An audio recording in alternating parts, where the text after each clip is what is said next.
Prime Asia TV ਦਾ ਖਾਸ programme prime time ਲੈ ਕੇ ਇੱਕ ਵਾਰ ਫਿਰ ਤੋਂ ਤੁਹਾਡੇ ਸਾਰਿਆਂ ਦੇ ਰੂਬਰੂ ਹੋ ਗਿਆ। ਮੈਂ ਹਾਂ ਨਵਜੀਤ। ਕੋਸ਼ਿਸ਼ ਕਰੀਦੀ ਹੈ ਕਿ 24 ਘੰਟੇ ਵਿੱਚ ਜੋ ਕੁਝ ਵੀ ਵਾਪਰਿਆ ਹੁੰਦਾ ਤੁਹਾਡੇ ਸਾਹਮਣੇ ਰੱਖੀਏ, ਚਾਹੇ ਸਮਾਜਿਕ ਮੁੱਦੇ ਹੋਣ, ਚਾਹੇ ਰਾਜਨੀਤਿਕ ਦੀਆਂ ਖਬਰਾਂ, ਹੋਰ ਵੀ ਬਹੁਤ ਸਾਰੇ ਮਸਲੇ ਜੋ ਸਮਾਜ ਦੇ ਵਿੱਚ ਲੱਗਦਾ ਭਖਦੇ ਆ, ਜਿਨ੍ਹਾਂ ਤੇ ਲੱਗਦਾ ਗੱਲ ਕਰਨੀ ਜ਼ਰੂਰੀ ਹੈ, ਉਹ ਤੇ ਚਰਚਾ ਕਰੀਦੀ ਹੈ। ਅੱਜ ਜਿਹੜੀਆਂ ਖਬਰਾਂ ਤੇ ਚਰਚਾ ਕਰਾਂਗੇ ਉਹਦੇ ਵਿੱਚ ਪੰਜਾਬ ਬੰਦ ਰਿਹਾ ਸਾਰਾ ਦਿਨ, ਕਿਸ ਜ਼ਿਲ੍ਹੇ ਤੋਂ ਕਿਸ ਤਰ੍ਹਾਂ ਦਾ ਮਾਹੌਲ ਸੀ, ਗੱਲ ਉਹਦੀ ਵੀ ਕਰਾਂਗੇ। ਆਯੁਸ਼ਮਾਨ ਸਕੀਮ ਨੂੰ ਲੈ ਕੇ ਜਿਸ ਹਿਸਾਬ ਦੇ ਨਾਲ ਖਬਰਾਂ ਸਾਹਮਣੇ ਆ ਰਹੀਆਂ ਨੇ ਕਿ ਘਪਲਾ ਹੋਇਆ, ਘਪਲਾ ਛੋਟਾ ਨਹੀਂ, ਕਰੋੜਾਂ ਰੁਪਏ ਦਾ ਘਪਲਾ, ਮਰੇ ਬੰਦਿਆਂ ਦਾ ਵੀ ਅਗਲੇ ਇਲਾਜ ਕਰੀ ਗਏ ਕਿਉਂਕਿ ਪੈਸਾ ਉੱਪਰੋਂ ਆਉਂਦਾ ਰਹਿਣਾ ਸੀ। ਰਾਹੁਲ ਗਾਂਧੀ ਹੋਰੀ ਪਾਰਲੀਮੈਂਟ ਦੇ ਵਿੱਚ ਅੱਜ ਭਾਸ਼ਣ ਦਿੱਤਾ। ਭਾਸ਼ਣ ਦੇ ਵਿੱਚੋਂ ਬਹੁਤ ਸਾਰੀਆਂ ਗੱਲਾਂ ਨਿਕਲ ਕੇ ਭਾਮਣੇ ਸਾਹਮਣੇ ਆਈਆਂ, ਪਰ ਜਾਂਦੇ ਜਾਂਦੇ ਉਹਨਾਂ ਦੀ ਇੱਕ ਉਸ ਤਰ੍ਹਾਂ ਦੀ ਹਰਕਤ ਫਿਰ ਕਹਿੰਦੇ ਆ ਕਿ ਸਾਹਮਣੇ ਆ ਗਈ, ਜੇ ਨਾ ਹੁੰਦੀ ਤਾਂ ਚੰਗੀ ਸੀ। ਇਹ ਕਿਹੜੀ ਗੱਲ ਹੈ, ਚਰਚਾ ਇੱਥੇ ਵੀ ਕਰਾਂਗੇ। ਪਰ ਸ਼ੁਰੂਆਤ ਕਰਦੇ ਹਾਂ ਆਯੁਸ਼ਮਾਨ ਭਾਰਤ ਸਕੀਮ ਤੋਂ। ਜਦੋਂ ਦੇਸ਼ ਦੇ ਪ੍ਰਧਾਨ ਮੰਤਰੀ ਨਰਿੰਦਰ ਮੋਦੀ ਹੋਰਾਂ ਨੇ ਸੰਬੋਧਨ ਕੀਤਾ ਸੀ, ਲੋਕਾਂ ਨੂੰ ਇਹ ਕਹਿ ਕੇ ਕਿ ਭਾਰਤ ਹੁਣ ਪਿੱਛੇ ਨਹੀਂ, ਭਾਰਤ ਹੁਣ ਆਉਂਦੇ ਦਿਨਾਂ ਨੂੰ ਬੁਲੰਦੀਆਂ ਹਾਸਲ ਕਰੇਗਾ, ਭਾਰਤ ਹੁਣ ਆਉਂਦੇ ਦਿਨਾਂ ਨੂੰ ਵਿਕਾਸ ਦੀ ਰਾਹ ਤੇ ਹੋਰ ਖਰਾ ਉਤਰੇਗਾ। ਨਾਲ ਹੀ ਉਹਨੇ ਇਹ ਵੀ ਗੱਲ ਕਹੀ ਸੀ ਕਿ ਵਿਗਿਆਨ ਦੇ ਖੇਤਰ ਵਿੱਚ ਤੇ ਨਾਲ ਨਾਲ ਸਿਹਤ ਦੇ ਖੇਤਰ ਵਿੱਚ ਪਿੱਛੇ ਵੱਲ ਕਦੀ ਨਹੀਂ ਰਹਿਣਾ, ਤੁਸੀਂ ਦੇਖਦੇ ਜਾਓ, ਅੱਗੇ ਵਧਾਂਗੇ। ਤੇ ਇਹ ਵੀ ਕਿਹਾ ਸੀਗਾ ਕਿ ਹੁਣ ਕੋਈ ਸ਼ੱਕ ਜਿਹੜੇ ਕਰਦੇ ਸੀਗੇ, ਜਿਨ੍ਹਾਂ ਨੂੰ ਖਦਸ਼ੇ ਸੀ, ਜਿਨ੍ਹਾਂ ਨੂੰ ਲੱਗਦਾ ਸੀ, ਸਵਾਲ ਖੜੇ ਕਰਦੇ ਸੀ ਸਾਡੀਆਂ ਸਕੀਮਾਂ 'ਤੇ, ਉਹ ਸਾਰੇ ਚੁੱਪ ਹੋ ਜਾਣਗੇ। ਆਯੁਸ਼ਮਾਨ ਸਕੀਮ ਜਦੋਂ ਸ਼ੁਰੂ ਹੁੰਦੀ ਹੈ ਤਾਂ ਉਦੋਂ ਕਿਹਾ ਗਿਆ ਕਿ ਵਿਸ਼ਵ ਦੀ ਇਹ ਸਭ ਤੋਂ ਵੱਡੀ ਸਕੀਮ ਹੈ, ਦੁਨੀਆ ਭਰ ਦੀ ਸਭ ਤੋਂ ਵੱਡੀ ਸਕੀਮ ਦੇ ਵਿੱਚੋਂ ਇੱਕ ਸਕੀਮ ਹੈ। ਪਰ ਇਹਦੇ ਨਾਲ ਘਪਲੇ ਵੀ ਉਨੇ ਹੀ ਜੁੜਦੇ ਗਏ ਜਿੰਨੀ ਵੱਡੀ ਇਹ ਸਕੀਮ ਮੰਨਿਆ ਗਿਆ, ਕਿਉਂਕਿ ਜਿਸ ਹਿਸਾਬ ਦੇ ਨਾਲ ਅੱਜ ਇਹ ਖਬਰਾਂ ਸਾਹਮਣੇ ਆਈਆਂ ਕਿ ਇੱਕ ਹੀ ਮੋਬਾਈਲ ਤੋਂ 10 ਲੱਖ ਲੋਕਾਂ ਦਾ ਰਜਿਸਟ੍ਰੇਸ਼ਨ ਕਰ ਦਿੱਤਾ ਗਿਆ। ਕਮਾਲ ਦੀ ਗੱਲ ਹੈ। ਅਸੀਂ ਉੱਥੇ ਬੈਠੇ ਹਾਂ ਜਿੱਥੇ ਵਿਕਾਸ ਦੀ ਦਰ ਅੱਗੇ ਵੱਲ ਵਧਾਉਣੀ ਹੈ, ਡਬਲ ਇੰਜਨ ਸਰਕਾਰ ਦੀ ਗੱਲ ਕੀਤੀ ਜਾਂਦੀ ਹੈ, ਜਿੱਥੇ ਧਰਤੀ ਤੇ ਰਹਿ ਕੇ ਦੂਸਰੇ ਗ੍ਰਹਿ ਤੇ ਜੀਵਨ ਹੈਗਾ ਕਿ ਨਹੀਂਗਾ, ਉੱਥੇ ਪਾਣੀ ਹੈਗਾ ਜਾਂ ਨਹੀਂਗਾ, ਉਹ ਲੱਭਿਆ ਜਾ ਰਿਹਾ ਹੈ। ਭਾਵੇਂ ਭਾਰਤ ਵਿੱਚ ਪੰਜਾਬ ਦੇ ਵਿੱਚ ਪਾਣੀ ਘੱਟ ਜੇ ਕੋਈ ਨਹੀਂ, ਪਰ ਦੂਜੇ ਗ੍ਰਹਿ ਤੇ ਅਸੀਂ ਲੱਭ ਕੇ ਹਟਣਾ, ਕਰੋੜਾਂ ਨਹੀਂ ਅਰਬਾਂ ਰੁਪਏ ਇੱਥੇ ਖਰਚੇ ਜਾ ਰਹੇ ਨੇ। ਚਲੋ ਜੇਕਰ ਕੱਲ੍ਹ ਨੂੰ ਲੱਭਦਾ ਵੀ ਹੈ ਤਾਂ ਇਹ ਪੂਰੇ ਭਾਰਤ ਲਈ ਇੱਕ ਉਪਲਬਧੀ ਵੀ ਹੋਣੀ ਹੈ, ਪਰ ਉਪਲਬਧੀ ਅਸਲ ਵਿੱਚ ਉਦੋਂ ਹੋਣੀ ਹੈ ਜਦੋਂ ਇਨਸਾਨੀ ਜ਼ਰੂਰਤਾਂ ਵੀ ਪੂਰੀਆਂ ਹੋਣ। ਹੁਣ ਇਨਸਾਨਾਂ ਦੀ ਜ਼ਰੂਰਤ ਪੂਰੀ ਕਰਨ ਦੇ ਲਈ ਜਿਸ ਹਿਸਾਬ ਦੇ ਨਾਲ ਸਮਾਂ ਸੀਗਾ, ਹੁਣ ਉਹ ਸਮਾਂ ਇੱਕ ਸਮਾਂ ਜਦੋਂ ਇਹਦੀ ਸ਼ੁਰੂਆਤ ਕੀਤੀ ਗਈ ਹੈ ਤੇ ਉਹ ਸਮਾਂ ਜਦੋਂ ਦੇਖਦਾ ਹੀ ਨਹੀਂ ਪਿਆ ਕਿ ਸਮੇਂ ਦੇ ਵਿੱਚ ਚੱਲਦਾ ਕੀ ਹੈ। ਤੇ ਅੱਜ ਦੇ ਸਮੇਂ ਦੇ ਦੌਰਾਨ ਜਦੋਂ ਇਹ ਸਾਡੇ ਕੋਲ ਘਪਲੇ ਨਿਕਲ ਕੇ ਸਾਹਮਣੇ ਆਉਂਦੇ ਨੇ ਤਾਂ ਉਹਨਾਂ ਘਪਲਿਆਂ ਤੋਂ ਅੰਦਾਜ਼ਾ ਲਗਾਇਆ ਜਾ ਸਕਦਾ ਹੈ ਕਿ ਇਹ ਭਾਰਤ ਵਿੱਚ ਕੀ ਹੋ ਰਿਹਾ ਹੈ। 2018-19 ਵਿੱਚ ਇਹ ਯੋਜਨਾ ਅਧੀਨ 2000 ਕਰੋੜ ਬਜਟ ਰੱਖਿਆ ਗਿਆ। ਸਰਕਾਰ ਨੇ ਕਿਹਾ ਕਿ ਅਸੀਂ 2000 ਕਰੋੜ ਰੁਪਏ ਰੱਖਦੇ ਹਾਂ, 50 ਕਰੋੜ ਲੋਕਾਂ ਜਾਂ 10 ਕਰੋੜ ਪਰਿਵਾਰਾਂ ਲਈ ਹੈ। ਬਹੁਤ ਚੰਗੀ ਲੱਗੀ ਉਦੋਂ ਇਹ ਸਕੀਮ ਕਿ ਭਾਰਤ ਵਿੱਚ ਉਹ ਲੋਕ ਜੋ ਇਲਾਜ ਕਰਾਉਣ ਦੇ ਸਮਰੱਥ ਹੈ ਨਹੀਂਗੇ, ਉਹਨਾਂ ਦੀ ਕੋਈ ਮਦਦ ਕਰਨ ਵਾਲਾ ਹੈਗਾ। ਵੈਸੇ ਕੇਂਦਰ ਸਰਕਾਰ ਦੀ ਹਮੇਸ਼ਾ ਹੀ ਜ਼ਿੰਮੇਵਾਰੀ ਹੁੰਦੀ ਹੈ ਕਿ ਸਮੇਂ-ਸਮੇਂ 'ਤੇ ਇਸ ਤਰ੍ਹਾਂ ਦੇ ਕੰਮ ਕੀਤੇ ਜਾਣ, ਇਸ ਤਰ੍ਹਾਂ ਦੀਆਂ ਸਕੀਮਾਂ ਲਿਆਂਦੀਆਂ ਜਾਣ ਤਾਂ ਕਿ ਲੋਕਾਂ ਨੂੰ ਫਾਇਦਾ ਹੋ ਸਕੇ। ਪਰ ਲੋਕਾਂ ਨੂੰ ਸਮੇਂ ਦਾ ਬਾਅਦ ਵਿੱਚ ਯਾਦ ਆਉਂਦਾ ਹੈ। ਪਰ ਜਿਸ ਹਿਸਾਬ ਦੇ ਨਾਲ ਪ੍ਰਤੀ ਵਿਅਕਤੀ ਪਰਿਵਾਰ 1000 ਰੁਪਏ ਜਾਂ ਪ੍ਰਤੀ ਵਿਅਕਤੀ 200 ਰੁਪਏ ਇੱਕ ਸਾਲ ਵਿੱਚ ਮਿਲਣ ਦੀ ਗੱਲ ਕਹੀ ਜਾਂਦੀ ਸੀ ਜਦੋਂ ਇਹ ਯੋਜਨਾ ਸ਼ੁਰੂ ਹੁੰਦੀ ਹੈ, ਤਾਂ ਬਾਅਦ ਦੇ ਵਿੱਚ ਖਰਚਾ ਜਦੋਂ ਕੋਈ ਬਿਮਾਰ ਹੋ ਜਾਂਦਾ ਹੈ, ਕੋਈ ਕਹਿੰਦਾ 2.5 ਲੱਖ ਹੈ, 5 ਲੱਖ ਰੁਪਏ ਤੱਕ ਸਰਕਾਰ ਇਸ ਮਸਲੇ ਵਿੱਚ ਮਦਦ ਕਰਦੀ ਸੀ। ਪਰ ਅੱਜ ਹਾਲਾਤ ਕੁਛ ਹੋਰ ਨੇ। ਕੁਛ ਕੁ ਡਾਕਟਰਾਂ ਨੇ ਇਸ ਸਕੀਮ ਦੇ ਵਿੱਚੋਂ ਪੂਰਾ ਲਾਹਾ ਲਿਆ, ਕੁਛ ਕੁ ਡਾਕਟਰਾਂ ਨੇ, ਤੇ ਉਹ ਡਾਕਟਰ ਇਕੱਲੇ ਨਹੀਂ ਹੋਣਗੇ, ਹੋ ਸਕਦਾ ਉਹਨਾਂ ਨੂੰ ਕਿਸੇ ਨਾ ਕਿਸੇ ਦਾ ਸਿਆਸੀ ਥਾਪੜਾ ਹੋਵੇ। ਜਦੋਂ ਚਰਨਜੀਤ ਸਿੰਘ ਚੰਨੀ ਦੀ ਸਰਕਾਰ ਸੀ ਤਾਂ ਜਾਂਦੇ ਜਾਂਦੇ ਇਸ ਸਕੀਮ ਦਾ ਰੌਲਾ ਪਿਆ। ਕੋਈ ਕਹਿੰਦਾ ਜੀ ਉਹਨਾਂ ਨੇ ਸਕੀਮ ਨੂੰ ਇੱਦਾਂ ਦੀ ਬਣਾ ਦਿੱਤਾ ਉਹਨਾਂ ਦੀ ਸਰਕਾਰ ਦੇ ਵੇਲੇ ਕਿ ਅਗਲੀ ਸਰਕਾਰ ਲਈ ਸਥਿਤੀ ਔਖੀ ਹੋ ਗਈ। ਸਕੀਮਾਂ ਕਦੀ ਔਖੀਆਂ ਨਹੀਂ ਹੁੰਦੀਆਂ, ਸਰਕਾਰਾਂ ਚਾਹੁਣ ਤਾਂ ਸਾਰਾ ਕੁਝ ਹੋ ਜਾਂਦਾ ਹੈ, ਸਰਕਾਰਾਂ ਚਾਹੁਣ ਤਾਂ ਕਈ ਕੁਝ ਬਦਲ ਜਾਂਦਾ ਹੈ, ਰਾਤੋਂ ਰਾਤ ਬਦਲ ਜਾਂਦਾ, ਤੇ ਹੁਣ ਵੀ ਬਦਲਿਆ ਜਾ ਸਕਦਾ ਜੇਕਰ ਚਾਹਿਆ ਜਾਵੇ ਤਾਂ। ਕੇਂਦਰ ਸਰਕਾਰ ਨੇ ਫੰਡ ਰੋਕੇ, ਉਹਨਾਂ ਫੰਡਾਂ ਦੇ ਵਿੱਚੋਂ ਇੱਕ ਗੱਲ ਨਿਕਲ ਕੇ ਸਾਹਮਣੇ ਆਈ ਕਿ ਜਿਹੜਾ ਪੈਸਾ ਭਾਰਤ ਦੇ ਲੋਕਾਂ ਨੂੰ ਚਾਹੀਦਾ ਉਹ ਮਿਲੇਗਾ। ਪੰਜਾਬ ਦੇ ਵਿੱਚ ਵੀ ਫੰਡ ਆਉਂਦਾ ਸੀ, ਪਰ ਪੰਜਾਬ ਦੇ ਲੋਕਾਂ ਨੂੰ ਉਹ ਫੰਡ ਕੁਝ ਸਮੇਂ ਲਈ ਲੋਕਾਂ ਲਈ ਉਹ ਫੰਡ ਰੋਕਣਾ ਪਿਆ, ਸਿਰਫ ਇਸ ਕਰਕੇ ਕਿ ਇਹ ਫੰਡ ਸਹੀ ਜਗ੍ਹਾ ਤੇ ਨਹੀਂ ਜਾਂਦਾ ਸੀ, ਇਹਦੇ ਬਾਰੇ ਦੱਸਿਆ ਨਹੀਂ ਜਾ ਰਿਹਾ ਸੀਗਾ। ਚਲੋ ਇਹ ਵੀ ਅਸੀਂ ਕਹਿੰਦੇ ਪਿੱਛੇ ਛੱਡ ਦਿੰਦੇ ਹਾਂ।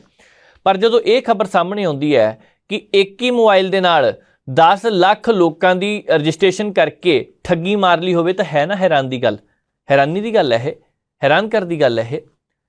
पहलां जदों ये खबरां सामने आईयां इस मसले नूं कोई भी मनण नूं तैयार नहीं सी।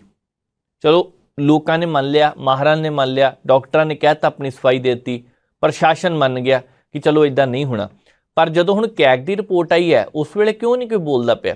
अज ये रिपोर्ट सामने आई है अंतरराष्ट्रीय पद्धर ते जदों ये चर्चावां बननियां, आर्टिकल बनने ने तो की जवाब दिता जाएगा। दवाइयां के मामले में तो भारत पहले ही थोड़ी जी भंडी इस मामले में खट रहा, भंडी वाहवा हो रही है क्योंकि गांबिया में दवाइयां भेजियां सी, बच्चों की मौत हुई, उज़बेकिस्तान की गल चली, होर भी मित्र देशों की गल चली सी।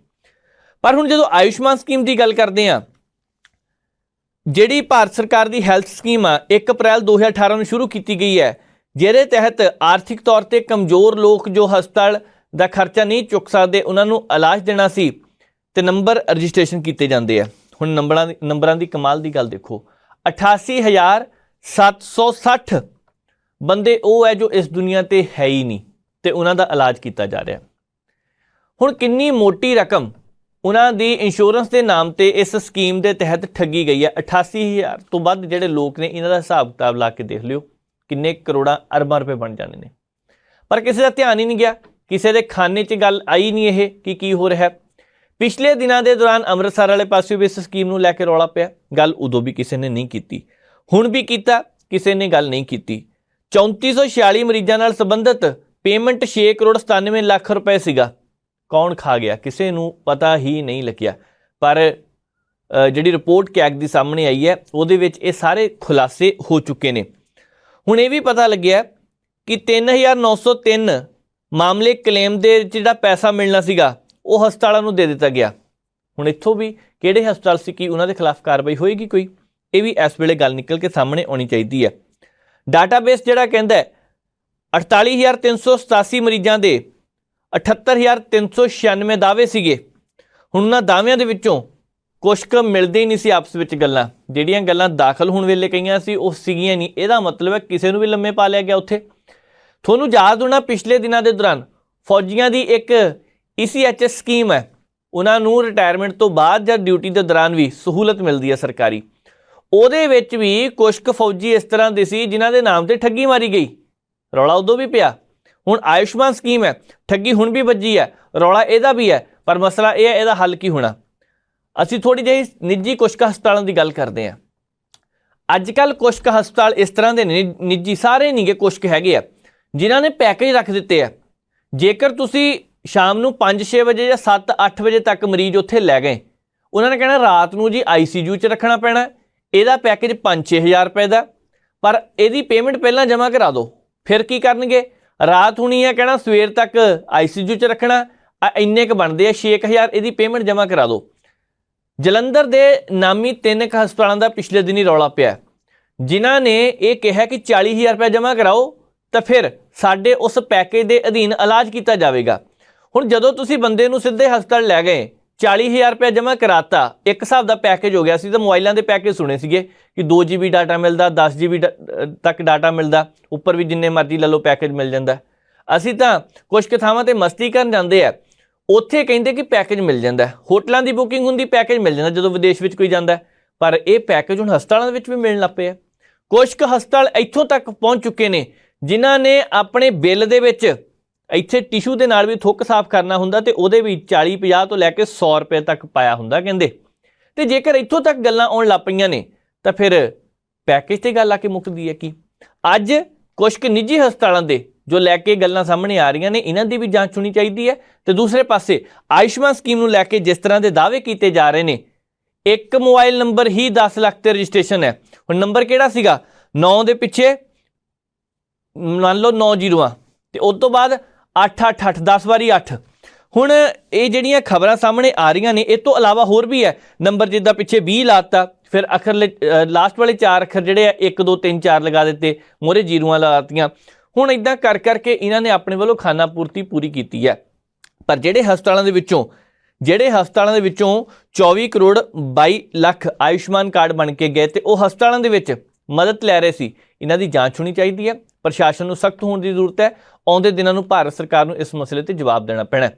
ਪਾਰਲੀਮੈਂਟ ਦੇ ਵਿੱਚ ਇਹ ਮੁੱਦਾ ਚੁੱਕਿਆ ਜਾਣਾ ਚਾਹੀਦਾ ਹੈ। ਪਾਰਲੀਮੈਂਟ ਵਿੱਚ ਇਸ ਮੁੱਦੇ ਤੇ ਚਰਚਾ ਹੋਣੀ ਚਾਹੀਦੀ ਹੈ, ਕਿਉਂਕਿ ਅੱਜ ਵੀ ਇਹ ਰੌਲਾ ਰਹਿੰਦਾ ਕਿ ਜਾਂ ਤਾਂ ਦਵਾਈਆਂ ਜਿਹੜੀਆਂ ਨੇ ਕੁਝ ਕੁ ਕੰਪਨੀਆਂ ਦੀਆਂ ਬਹੁਤ ਮਹਿੰਗੀਆਂ ਨੇ, ਕੋਈ ਰੇਟ ਨਹੀਂ ਗਾ, ਕੋਈ ਉਹੀ ਦਵਾਈ 100 ਰੁਪਏ ਦੀ ਦਿੰਦਾ ਪਿਆ, ਇੱਕ ਵੱਡੀ ਮਾਰਕੀਟ 'ਚ ਜਾ ਕੇ ਉਹੀ ਦਵਾਈ ਲਓਗੇ ਤੁਹਾਨੂੰ 20 ਰੁਪਏ ਦੀ ਵੀ ਮਿਲਦੀ ਪਈ ਹੈ, ਉਹੀ ਦਵਾਈ 50 ਦੀ ਵੀ ਮਿਲਦੀ ਪਈ ਹੈ, ਉਹੀ ਦਵਾਈ ਤੁਹਾਡਾ ਕੋਈ ਕਰੀਬੀ ਮੈਡੀਕਲ ਸਟੋਰ ਹੈ ਕਹੂਗਾ ਜੀ ਚਿੰਤਾ ਨਾ ਕਰੋ ਤੁਹਾਡੇ ਲਈ ਸਿਰਫ 20% ਲੈਸ। ਤੇ ਅਸਲ ਦੇ ਵਿੱਚ ਸੱਚ ਹੈ ਕੀ ਹੈ, ਸਾਹਮਣੇ ਆਇਆ ਨਹੀਂ। ਇੱਕ ਬਹੁਤ ਵੱਡੀ ਠੱਗੀ ਇੱਧਰ ਵੀ ਵੱਜਦੀ ਪਈ ਹੈ। ਇਹ ਠੱਗੀ ਨੂੰ ਨੰਗਾ ਕੀਤਾ ਜਾਣਾ ਚਾਹੀਦਾ, ਆਵਾਜ਼ ਬੁਲੰਦ ਹੋਣੀ ਚਾਹੀਦੀ ਹੈ। ਜੇਕਰ ਇਸੇ ਤਰ੍ਹਾਂ ਕੰਮ ਚੱਲਦਾ ਰਿਹਾ ਤਾਂ ਸਾਰਿਆਂ ਨੇ ਹਊਫੇ ਕਹਿ ਕੇ ਹੀ ਕੰਮ ਅੱਗੇ ਵੱਲ ਤੋਰ ਦੇਣਾ, ਪਰ ਇੱਥੇ ਇੱਕ ਹਊਫੇ ਵਾਲੀ ਗੱਲ ਨਹੀਂ। ਇੱਥੇ ਕੈਗ ਦੀ ਰਿਪੋਰਟ ਤੋਂ ਬਾਅਦ ਜੋ ਖੁਲਾਸੇ ਹੋਏ ਆ, ਕੇਂਦਰੀ ਸਿਹਤ ਮੰਤਰੀ ਹੋਰਾਂ ਨੂੰ ਜਵਾਬ ਦੇਣਾ ਪੈਣਾ ਇਸ ਮਸਲੇ ਤੇ। ਜੇਕਰ ਪੰਜਾਬ ਦੇ ਵਿੱਚ ਇਸ ਵੇਲੇ ਇਹ ਮਸਲਾ ਉੱਠਿਆ ਤਾਂ ਮੁੱਖ ਮੰਤਰੀ ਸਾਹਿਬ ਦੀ ਜ਼ਿੰਮੇਵਾਰੀ ਹੈ ਦੱਸਿਆ ਜਾਵੇ ਕਿੱਥੇ ਕਿੱਥੇ ਕੀ ਹੋ ਰਿਹਾ। ਭਾਰਤ ਸਰਕਾਰ ਦੀ ਇਹ ਸਕੀਮ ਹੈ ਤੇ ਸੂਬਿਆਂ ਦੇ ਵਿੱਚ ਕਿਹੜੇ ਹਸਪਤਾਲਾਂ ਨਾਲ ਕਿੱਥੇ ਕਿੰਨੀ ਠੱਗੀ ਹੋਈ ਹੈ, ਇਹਦਾ ਸੱਚ ਸਾਹਮਣੇ ਆਉਣਾ ਚਾਹੀਦਾ। ਇੰਨਾ ਜ਼ਰੂਰ ਹੈ ਕਿ ਇਹ ਗੱਲ ਹੁਣ ਹਰਿਆਣੇ ਦੇ ਵਿੱਚ, ਮੱਧ ਪ੍ਰਦੇਸ਼ 'ਚ, ਹੋਰ ਵੀ ਕਈ ਸੂਬਿਆਂ ਤੋਂ ਸਾਹਮਣੇ ਆਈ ਹੈ। ਦੂਜੇ ਪਾਸੇ ਜਦੋਂ ਯੋਜਨਾ ਦੀ ਗੱਲ ਕਰਦੇ ਹਾਂ, ਪੰਜਾਬ ਦੇ ਵਿੱਚ ਜਦੋਂ ਰੌਲਾ ਚੱਲਦਾ ਸੀ, ਪੰਜਾਬ ਦੇ ਲਗਭਗ 700 ਨਿੱਜੀ ਹਸਪਤਾਲਾਂ ਦੇ ਕਰੀਬ 250 ਕਰੋੜ ਰੁਪਇਆ ਕੇਂਦਰ ਸਰਕਾਰ ਵੱਲੋਂ ਜਾਰੀ ਨਹੀਂ ਕੀਤਾ ਗਿਆ ਸੀ। ਉਹਨਾਂ ਨੇ ਮਰੀਜ਼ਾਂ ਦਾ ਇਲਾਜ ਕਰਨੇ ਬੰਦ ਕਰ ਦਿੱਤਾ। ਹੁਣ ਇਨਸਾਨ ਦੀ ਜਾਨ ਦੀ ਕੀਮਤ ਕੀ ਹੈ? ਜੇਕਰ ਪੈਸਾ ਨਹੀਂ ਦਿੱਤਾ ਗਿਆ ਤਾਂ ਕੀ ਤੁਸੀਂ ਇਲਾਜ ਨਹੀਂ ਕਰਨਾ? ਰੌਲਾ ਉਦੋਂ ਵੀ ਬਹੁਤ ਪਿਆ, ਪਰ ਉਹ ਵੀ ਦੱਬ ਕੇ ਰਹਿ ਗਿਆ। ਹੁਣ ਦੱਬ ਕਿਉਂ ਜਾਂਦਾ ਇਹ ਤਾਂ ਪਤਾ ਨਹੀਂ, ਪਰ ਇੰਨਾ ਜ਼ਰੂਰ ਹੈ ਕਿ ਮਨੁੱਖ ਦੀ ਜਾਨ ਦੀ ਫਿਰ ਕੋਈ ਕੀਮਤ ਲੱਗਦੀ ਨਹੀਂ। ਕਦੀ ਮੈਡੀਕਲ ਵਾਲੇ ਚੱਲ ਜਾਂਦੇ ਆ ਹੜਤਾਲ ਤੇ, ਚਲੋ ਵਿਸ਼ਵ ਦੇ ਕਈ ਦੇਸ਼ਾਂ ਵਿੱਚ ਹੈ, ਇੰਗਲੈਂਡ ਵਿੱਚ ਅਜੇ ਮਹੀਨਾ ਹੋਇਆ ਤਨਖਾਹ ਨਹੀਂ ਵਧਾਉਂਦੇ, ਇਸ ਕਰਕੇ ਉਹਨਾਂ ਨੇ ਵਿਰੋਧ ਪ੍ਰਦਰਸ਼ਨ ਕੀਤਾ ਸੀ। ਪਰ ਸਵਾਲ ਇਹ ਹੈ ਕਿ ਜੇਕਰ ਇਨਸਾਨ ਦੀ ਜਾਨ ਦੀ ਕੀਮਤ ਹੈ ਤਾਂ ਫਿਰ ਹੀ ਹੈ ਸਾਰਾ ਕੁਝ। ਜੇ ਇਨਸਾਨ ਨਹੀਂ ਤਾਂ ਫਿਰ ਜਹਾਨ ਵੀ ਕਾਹਤੋਂ ਹੈ। ਅੱਗੇ ਵੱਧਦੇ ਹਾਂ, ਗੱਲ ਕਰਨੀ ਹੈ ਪੰਜਾਬ ਦੀ, ਕਿਉਂਕਿ ਅੱਜ ਪੰਜਾਬ ਬੰਦ ਦਾ ਸੱਦਾ ਦਿੱਤਾ ਗਿਆ। ਪੰਜਾਬ ਬੰਦ ਦਾ ਸੱਦਾ ਕਿਉਂ ਦਿੱਤਾ ਗਿਆ? ਕਿਉਂਕਿ ਮਣੀਪੁਰ ਦੇ ਵਿੱਚ ਜੋ ਕੁਝ ਵੀ ਹਿੰਸਾ ਵਾਪਰੀ ਹੈ ਉਹਨੂੰ ਲੈ ਕੇ ਅੱਜ ਪੰਜਾਬ ਵਿੱਚ ਵੱਖ-ਵੱਖ ਥਾਵਾਂ ਤੇ ਰੋਸ ਪ੍ਰਦਰਸ਼ਨ ਕੀਤੇ ਗਏ। ਚਲੋ ਰੋਸ ਪ੍ਰਦਰਸ਼ਨ ਵੀ ਠੀਕ ਹੈ, ਬਹੁਤ ਸਾਰੀਆਂ ਥਾਵਾਂ ਤੇ ਹੁੰਦੇ ਰਹਿੰਦੇ ਆ, ਪਰ ਇੱਕ ਗੱਲ ਸਮਝੋ, ਬਾਹਰ ਜੋ ਬਹੁਤ ਸਾਰੇ ਲੋਕ ਕਹਿ ਰਹੇ ਆ ਕਿ ਮਣੀਪੁਰ ਦੇ ਵਿੱਚ ਹਿੰਸਾ ਹੁੰਦੀ ਹੈ, ਤੁਸੀਂ ਪੰਜਾਬ ਕਾਹਤੋਂ ਬੰਦ ਕਰ ਦਿੱਤਾ? ਦੂਸਰਾ ਪੱਖ ਇਹ ਵੀ ਹੈ ਕਿ ਜੇਕਰ ਪੰਜਾਬ ਦੇ ਵਿੱਚੋਂ ਆਵਾਜ਼ ਬੁਲੰਦ ਹੋਈ ਹੈ ਤੇ ਦੂਜੇ ਸੂਬਿਆਂ ਤੱਕ ਆਵਾਜ਼ ਜਾਵੇਗੀ ਕਿ ਪੰਜਾਬ ਨੇ ਵੀ ਇਸ ਘਟਨਾ ਦਾ ਵਿਰੋਧ ਕੀਤਾ। ਪਰ ਮਣੀਪੁਰ ਜਿੱਥੇ ਲੋਕਾਂ ਨੂੰ ਵੰਡ ਕੇ ਰੱਖ ਦਿੱਤਾ, ਜਿੱਥੇ ਹਿੰਸਾ ਹੋਈ ਹੈ, ਹਿੰਸਾ ਕਿਸੇ ਨੇ ਕਰਵਾਈ ਹੈ ਜਾਂ ਉਹਦੇ ਪਿੱਛੇ ਕਿਹੜੀ ਸਾਜ਼ਿਸ਼ ਹੈ ਜਾਂ ਉਹਦੇ ਪਿੱਛੇ ਕਿਹੜੀ ਤਾਕਤ ਕੰਮ ਕਰਦੀ ਹੈ, ਇਹ ਸਾਹਮਣੇ ਆਉਣਾ ਚਾਹੀਦਾ। ਔਰਤਾਂ ਦੇ ਨਾਲ ਜੋ ਕੁਝ ਉੱਥੇ ਵਾਪਰਿਆ ਇਹ ਸਾਰਾ ਕੁਝ ਸਾਹਮਣੇ ਆਉਣਾ ਚਾਹੀਦਾ। ਉਹ ਵੱਡੀ ਗੱਲ ਹੈ ਕਿ ਇਸ ਵੇਲੇ ਹਿੰਸਾ ਜਿਨ੍ਹਾਂ ਨੇ ਕੀਤੀ ਹੈ ਉਹ ਪਤਾ ਨਹੀਂ ਕਿੱਥੇ ਹੋਣਗੇ, ਸ਼ਾਇਦ ਹੋਟਲਾਂ ਵਿੱਚ ਆਰਾਮ ਫਰਮਾ ਰਹੇ ਹੋਣਗੇ ਜਾਂ ਘਰਾਂ ਵਿੱਚ ਹੋਣਗੇ ਜਾਂ ਵਿਦੇਸ਼ ਵਿੱਚ ਹੋਣਗੇ, ਕਿਹਾ ਨਹੀਂ ਜਾ ਸਕਦਾ। ਪਰ ਇਹ ਹਿੰਸਾ ਵੱਧਦੀ ਜਾ ਰਹੀ ਹੈ, ਹੁਣ ਵੀ ਨਹੀਂ ਹਟੀ। ਕੱਲ੍ਹ ਸ਼ਾਮੀ ਵੀ ਮਣੀਪੁਰ ਦੇ ਕੁਝ ਕੁ ਇਲਾਕਿਆਂ ਦੇ ਵਿੱਚ ਅਗਜਨੀ ਦੀਆਂ ਘਟਨਾਵਾਂ ਸਾਹਮਣੇ ਆਈਆਂ ਤੇ ਨਾਲ ਹੀ ਇਸੇ ਤਰ੍ਹਾਂ ਦਾ ਕੰਮ ਹਰਿਆਣੇ ਵਿੱਚ ਵੀ ਆਇਆ। ਅਸੀਂ ਹਰਿਆਣੇ ਦੀ ਗੱਲ ਬਾਅਦ 'ਚ ਕਰਦੇ ਹਾਂ, ਪਰ ਜੇਕਰ ਪੰਜਾਬ ਬੰਦ ਦੀ ਗੱਲ ਕੀਤੀ ਜਾਵੇ ਤਾਂ ਪੰਜਾਬ ਵਿੱਚ ਕੁਝ ਥਾਵਾਂ ਤੇ ਰਲਮਾ ਮਿਲਮਾ ਜਿਹਾ ਹੁੰਗਾਰਾ ਮਿਲਿਆ। ਕੁਝ ਥਾਵਾਂ ਤੇ ਬੰਦ ਸੀ, ਕੁਝ ਥਾਵਾਂ ਤੇ ਨਹੀਂ ਸੀ। ਜ਼ਿਲ੍ਹਾ ਜਲੰਧਰ ਨੂੰ ਦੇਖ ਲਈਏ, ਹੁਸ਼ਿਆਰਪੁਰ ਜ਼ਿਲ੍ਹਾ ਦੇਖ ਲਈਏ, ਅੰਮ੍ਰਿਤਸਰ, ਇਹਨਾਂ ਇਲਾਕਿਆਂ ਦੇ ਵਿੱਚ ਕੁਝ ਕੁ ਥਾਵਾਂ ਤੇ ਬਾਜ਼ਾਰ ਵੀ ਬੰਦ ਸੀਗੇ, ਪਰ ਬਹੁਤੇ ਪੰਜਾਬ ਦੇ ਵਿੱਚ ਰਲਮਾ ਮਿਲਮਾ ਜਿਹਾ ਹੁੰਗਾਰਾ ਰਿਹਾ। ਦੂਜੀ ਗੱਲ ਇਹ ਹੈ ਕਿ ਲੋਕ ਇਸ ਵੇਲੇ ਜਿਸ ਹਿਸਾਬ ਦੇ ਨਾਲ ਮਣੀਪੁਰ ਦੇ ਮੁੱਦੇ ਤੇ ਸਾਹਮਣੇ ਆਏ ਹੈ, ਇਸ ਮੁੱਦੇ ਤੇ ਸਿਆਸਤਦਾਨ ਕਿਉਂ ਨਹੀਂ ਆ ਰਹੇ? ਇਸ ਮੁੱਦੇ ਤੇ ਬਹੁਤੀ ਚਰਚਾ ਕਿਉਂ ਨਹੀਂ ਹੋ ਰਹੀ? ਪਾਰਲੀਮੈਂਟ ਵਿੱਚ ਇੱਥੇ ਗੱਲ ਕਿਉਂ ਨਹੀਂ ਕੀਤੀ ਜਾ ਰਹੀ? ਥੋੜ੍ਹੀ ਬਹੁਤੀ ਚਰਚਾ ਹੋ ਕੇ ਹਟ ਜਾਂਦੀ ਹੈ। ਪੰਜਾਬ ਦੇ ਲੋਕਾਂ ਨੇ ਜੇਕਰ ਪਾਰਲੀਮੈਂਟ ਮੈਂਬਰਾਂ ਨੂੰ ਚੁਣ ਕੇ ਭੇਜਿਆ ਤਾਂ ਮਣੀਪੁਰ ਦੇ ਵੀ ਉੱਥੋਂ ਦੇ ਲੋਕਾਂ ਨੇ, ਦੂਜੇ ਸੂਬਿਆਂ ਦੇ ਲੋਕਾਂ ਨੇ ਵੀ ਚੁਣ ਕੇ ਭੇਜੇ ਹੁੰਦੇ ਨੇ ਨੁਮਾਇੰਦੇ, ਇਸੇ ਕਰਕੇ ਕਿ ਉਹ ਮਸਲਿਆਂ ਤੇ ਗੱਲਬਾਤ ਕਰਨ। ਨਹੀਂ ਹੋ ਰਹੀ ਇਸ ਮਸਲੇ 'ਤੇ ਚਰਚਾ। ਹੁਣ ਜਦੋਂ ਪੰਜਾਬ ਦੀ ਗੱਲ ਕਰਦੇ ਹਾਂ ਤੇ ਪੰਜਾਬ ਦੇ ਵਿੱਚ ਅੱਜ ਮੋਗੇ ਦੇ ਵਿੱਚ ਇੱਕ ਦੋ ਥਾਵਾਂ ਤੇ ਕਹਿੰਦੇ ਆ ਕਿ ਹਿੰਸਾ, ਉੱਥੇ ਹਿੰਸਾ ਨਹੀਂ ਕਹਿ ਸਕਦੇ ਆਪਾਂ, ਉੱਥੇ ਲੜਾਈ ਝੜਪ ਹੋਈ ਹੈ, ਕਿਉਂਕਿ ਹਿੰਸਾ ਸ਼ਬਦ ਹੀ ਹੋਰ ਹੈ। ਹਿੰਸਾ ਮਣੀਪੁਰ ਵਾਲੀ ਹੈ, ਹਿੰਸਾ ਹਰਿਆਣੇ ਵਾਲੀ ਹੈ। ਹੁਣ ਉੱਥੇ ਝੜਪ ਹੋਈ ਹੈ, ਉਸ ਝੜਪ ਦੇ ਵਿੱਚ ਇੱਕ ਜਣੇ ਨੂੰ ਗੋਲੀ ਲੱਗ ਗਈ ਤੇ ਮਸਲਾ ਤਾਂ ਇਹ ਵੀ ਸੀਗਾ, ਕੋਟ ਈਸੇ ਖਾਨ ਤੋਂ ਸ਼ਾਇਦ ਖਬਰ ਆ ਰਹੀ ਸੀ, ਮਸਲਾ ਤਾਂ ਇਹ ਵੀ ਹੈ ਕਿ ਹਿੰਸਾ ਨੂੰ ਰੋਕਣ ਦੇ ਲਈ ਅਸੀਂ ਕਾਰਵਾਈ ਕਰ ਰਹੇ ਹਾਂ, ਪ੍ਰੋਟੈਸਟ ਕਰ ਰਹੇ ਹਾਂ, ਤੇ ਉੱਥੇ ਵੀ ਇੱਕ ਬੰਦੇ ਤੇ ਗੋਲੀ ਲੱਗ ਜਾਵੇ। ਹੋ ਸਕਦਾ ਉਹ ਸ਼ਰਾਰਤੀ ਅਨਸਰ ਹੋਵੇ, ਹੋ ਸਕਦਾ ਉਹ ਇੱਥੇ ਵੀ ਮਾਹੌਲ ਖਰਾਬ ਕਰਨਾ ਚਾਹੁੰਦੇ ਹੋਣ, ਇਹ ਵੀ ਹੋ ਸਕਦਾ ਕਿ ਪੰਜਾਬ ਬੰਦ ਕੀਤਾ ਇਸ ਦੇ ਖਿਲਾਫ ਵਿਰੋਧ ਕਰਦੇ ਹੁਣ, ਕੁਝ ਵੀ ਹੋ ਸਕਦਾ। ਪਰ ਮਸਲਾ ਇਹ ਹੈ ਕਿ ਜਿਹਦੀ ਥਾਂ ਤੇ ਹਿੰਸਾ ਦੇ ਖਿਲਾਫ ਪ੍ਰਦਰਸ਼ਨ ਕੀਤਾ ਜਾ ਰਿਹਾ ਸੀ, ਅੱਜ ਖੁਦ ਉੱਥੇ ਵੀ ਹਿੰਸਾ ਹੋਈ ਹੈ। ਪਰ ਠੀਕ ਹੈ, ਲੋਕ ਆਉਣ ਵਾਲੇ ਦਿਨਾਂ ਦੇ ਦੌਰਾਨ ਦੇਖਦੇ ਗੱਲ ਕਿੱਧਰ ਨੂੰ ਲੈ ਕੇ ਜਾਂਦੇ ਆ, ਪਰ ਇਹ ਲੋਕ ਹੈ ਇੱਕ ਦੋ ਦਿਨ ਬਾਅਦ ਸਾਰਾ ਕੁਝ ਭੁੱਲ ਜਾਂਦਾ ਹੈ। ਨਵਾਂ ਕਿਉਂਕਿ ਬਰਤਾਂਤ ਕੋਈ ਸਿਰਜ ਦਿੱਤਾ ਜਾਂਦਾ ਹੈ, ਪੁਰਾਣਾ ਭੁੱਲ ਜਾਂਦਾ ਹੈ। ਪਰ ਮਣੀਪੁਰ ਦੀ ਹਿੰਸਾ ਆਉਣ ਵਾਲੇ ਸਾਲਾਂ तक ਭੁਲਾਈ नहीं जा सकनी। क्यों? क्योंकि ये उन्हां इतिहास दीयां घटनावां दे विच दर्ज हो गई है, जिहदे विच कुछ कुछ घटनावां वो जो बहुत शर्मनाक सीगियां, कुछ कुछ घटनावां वो हुंदियां जो दिन नूं नाल जुड़ के देखिया जांदियां, कुछ कुछ देश नाल जुड़दियां ने, कुछ कुछ आज़ादी नाल संबंधित हुंदियां ने, कुछ कुछ वो घटनावां जिहड़ियां किसी स्कूलां कालजां नाल संबंधित हुंदियां ने। पर मणिपुर की घटना वखरी सी, इस करके ये इंसानियत नूं शर्मसार करने वाली घटना जदों भी किसी देश की कदों भी किसी थां ते उदाहरण दी जाएगी तो मणिपुर का उहदे विच जिक्र जदों होवेगा तो फिर उत्थे दे भावें सियासतदानां नूं फर्क पैंदा जां नहीं पैंदा, इहदा कोई मतलब नहीं। उच्च तखत ते बैठे सियासतदान इस मसले ते बोलन जां ना बोलन कोई मसला नहीं, पर लोग जदों भी मणिपुर दे विच 1 साल बाद इस दिन नूं याद करनगे, उत्थों दे परिवार जिन्हां नूं लुੱਟਿਆ गया, कुੱਟਿਆ गया, जिन्हां दे कोलों सारा कुछ खोह लिया गया, वो जरूर याद करनगे कि साडे नाल की वापरिया सी। अगे वधदे हां, गल करनी आ राहुल गांधी होरां दी, क्योंकि राहुल गांधी इस वेले सब तो वध चर्चा विच ने। वो वखरी गल है कि बहुत सारे सियासतदान उन्हां नूं हुण वखरी नज़र नाल देखना शुरू हो चुके ने, पर राहुल गांधी साहब जिस हिसाब दे नाल बदलाव लैके आए अपने आप दे विच, वो भी वड्डी गल है। अज पार्लीमेंट में उन्होंने भाषण दिता, भाषण कमाल दा सी, सारियां गल्लां सोचण वालियां सी, विचार करन वालियां सी। एक एक करके जिहड़ी गल कीती असीं चर्चा उत्ते करांगे, पर उस तों पहिलां जांदे जांदे जिहड़ी हरकत कर गए राहुल गांधी, वो ना करदे तां चंगा।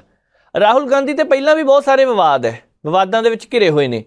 चलो देश के प्रधानमंत्री नरेंद्र मोदी है, उन्हां दे नाल जादू की जफ्फी कहंदे पा लई। पिछले दिनों के दौरान एक बारी अख तक मार दी गई सी, चलो वो भी उन्हां दा अपना मसला है।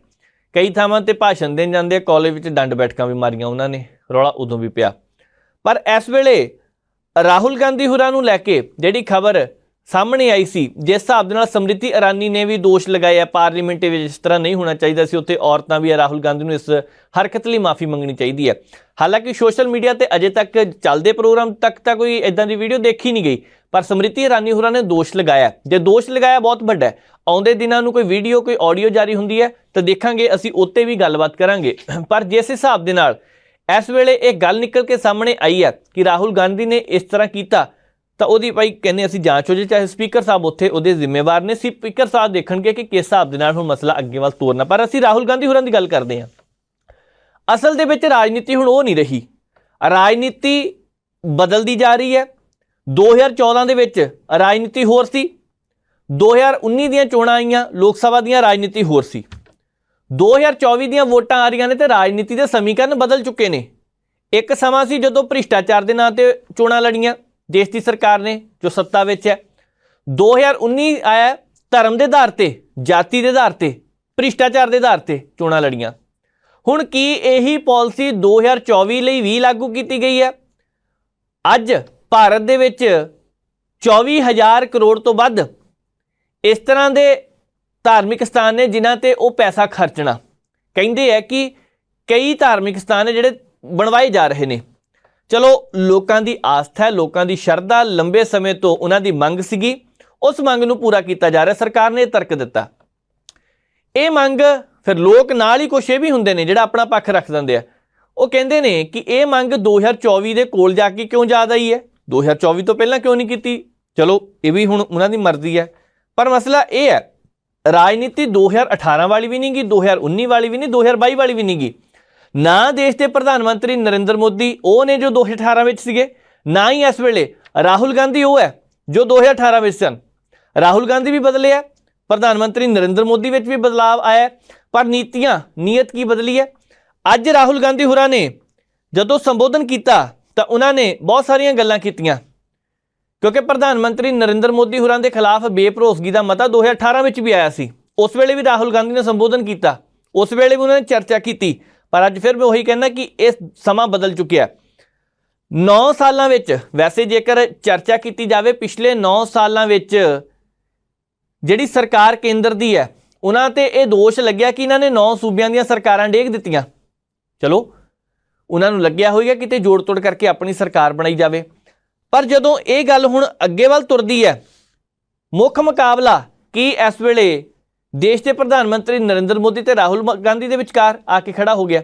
बहुत सारे लोग इधरों देखते पे, बहुत सारे, पर यह गठजोड़ ने फैसला करना इंडिया जो बनया कि कौन साडा नेता होवेगा कौन नहीं। पर असीं जदों राहुल गांधी बारे गल करते पे हैं ਤੇ ਰਾਹੁਲ ਗਾਂਧੀ ਨੇ ਜਦੋਂ ਬੋਲਣਾ ਸ਼ੁਰੂ ਕੀਤਾ ਉਹ ਕਹਿੰਦੇ ਸਪੀਕਰ ਸਾਹਿਬ ਤੁਹਾਡਾ ਬਹੁਤ ਧੰਨਵਾਦ ਇਸ ਕਰਕੇ ਕਿ ਮੈਨੂੰ ਦੁਬਾਰਾ ਬਹਾਲ ਕੀਤਾ। ਚੰਗੀ ਗੱਲ ਹੈ। ਰਾਹੁਲ ਗਾਂਧੀ ਆਏ, ਜਦੋਂ ਬੋਲਣਾ ਸ਼ੁਰੂ ਕੀਤਾ ਤਾੜੀਆਂ ਵਾਹ-ਵਾਹ ਵੱਜੀਆਂ, ਉਹ ਟੇਬਲਾਂ 'ਤੇ ਮਾਰਦੇ ਹੁੰਦੇ ਆ। ਉਸ ਤੋਂ ਬਾਅਦ ਉਹਨਾਂ ਨੇ ਇੱਕ ਇੱਕ ਕਰਕੇ ਜਦੋਂ ਬੋਲਣਾ ਸ਼ੁਰੂ ਕੀਤਾ ਨਾਲ ਹੀ ਪਹਿਲਾਂ ਕਹਿ ਦਿੱਤਾ ਕਿ ਅੱਜ ਤੁਸੀਂ ਬਹੁਤੀ ਚਿੰਤਾ ਨਾ ਕਰਿਓ, ਉਹ ਇਸ ਕਰਕੇ ਕਿ ਅੱਜ ਮੈਂ ਤੁਹਾਡੇ ਕੋਈ ਦੋਸਤ ਹੈ 2 ਜਣੇ ਬਿਜ਼ਨਸਮੈਨ, ਉਹਨਾਂ ਦੇ ਖਿਲਾਫ ਨਹੀਂ ਕਹਿੰਦੇ ਬੋਲਣਾ। ਅੱਜ ਮੈਂ ਜੇਕਰ ਬੋਲਣਾ ਤਾਂ ਦਿਲ ਦੀਆਂ ਗੱਲਾਂ ਕਰਨੀਆਂ, ਨਾਲੇ ਦਿਮਾਗ ਤੋਂ ਨਹੀਂ ਕਰਨੀਆਂ, ਅੱਜ ਕਹਿੰਦੇ ਦਿਲ ਤੋਂ ਕਰਨੀਆਂ। ਬਹੁਤ ਹੋ ਗਈਆਂ ਦਿਮਾਗ ਦੀਆਂ, ਅੱਜ ਦਿਲ ਦੀਆਂ ਗੱਲਾਂ ਕਰਨ ਨੂੰ ਜੀ ਕੀਤਾ। ਕਹਿੰਦੇ ਉਹਨੇ ਦਿਲ ਦੀ ਗੱਲ ਜਦੋਂ ਸ਼ੁਰੂ ਕੀਤੀ, ਭਾਜਪਾ ਵਾਲਿਓ ਕਹਿੰਦੇ ਡਰਨ ਦੀ ਲੋੜ ਨਹੀਂ, ਤੁਹਾਨੂੰ ਚਿੰਤਾ ਨਾ ਕਰੋ, ਅਸੀਂ ਮਸਲੇ 'ਤੇ ਗੱਲ ਕਰਾਂਗੇ। ਪਰ ਇਹ ਦੱਸੋ ਕਿ ਮਨੀਪੁਰ ਦੇ ਮਾਮਲੇ 'ਤੇ ਦੇਸ਼ ਦੇ ਪ੍ਰਧਾਨ ਮੰਤਰੀ ਅਜੇ ਤੱਕ ਬੋਲੇ ਕਿਉਂ ਨਹੀਂ? 77 ਸੈਕਿੰਡ ਬੋਲੇ ਆ, ਸ਼ਾਇਦ ਥੋੜ੍ਹਾ ਜ਼ਿਆਦਾ ਹੋ ਸਕਦਾ, ਪਰ ਜ਼ਿਆਦਾ ਕਿਉਂ ਨਹੀਂ ਇੱਥੇ ਵਿਚਾਰ ਚਰਚਾ ਕੀਤੀ? ਪਾਰਲੀਮੈਂਟ ਦੇ ਵਿੱਚ ਗੱਲ ਕਿਉਂ ਨਹੀਂ ਕੀਤੀ? ਅੰਤਰਰਾਸ਼ਟਰੀ ਪੱਧਰ ਤੇ ਭੰਡੀ ਹੋ ਰਹੀ ਹੈ ਇਸ ਮਸਲੇ ਨੂੰ ਲੈ ਕੇ, ਤੇ ਦੇਸ਼ ਦੇ ਪ੍ਰਧਾਨ ਮੰਤਰੀ ਇਸ ਵੇਲੇ ਬੋਲੇ ਕਿਉਂ ਨਹੀਂ? ਵੈਸੇ ਪ੍ਰਧਾਨ ਮੰਤਰੀ ਸਾਹਿਬ ਦਾ ਭਾਸ਼ਣ ਆਉਂਦੇ ਦਿਨਾਂ ਨੂੰ ਹੋਣਾ, ਇਹ 'ਚ ਕੋਈ ਸ਼ੱਕ ਨਹੀਂ। ਹੁਣ ਮਸਲਿਆਂ 'ਤੇ ਭਾਵੇਂ ਗੱਲ ਕਰਦੇ ਹੋਣ ਚਾਹੇ ਨਾ, ਉਹਨਾਂ ਨੇ ਸਾਰਾ ਕੁਝ ਜਦੋਂ ਖਤਮ ਹੋਣ ਲੱਗਣਾ ਇਜਲਾਸ, ਉਸ ਵੇਲੇ ਆਉਣਾ, ਗੱਲ ਉਸ ਵੇਲੇ ਕਰਨੀ ਵੀ ਹੈ, ਅੱਜ ਨਹੀਂ ਕੀਤੀ।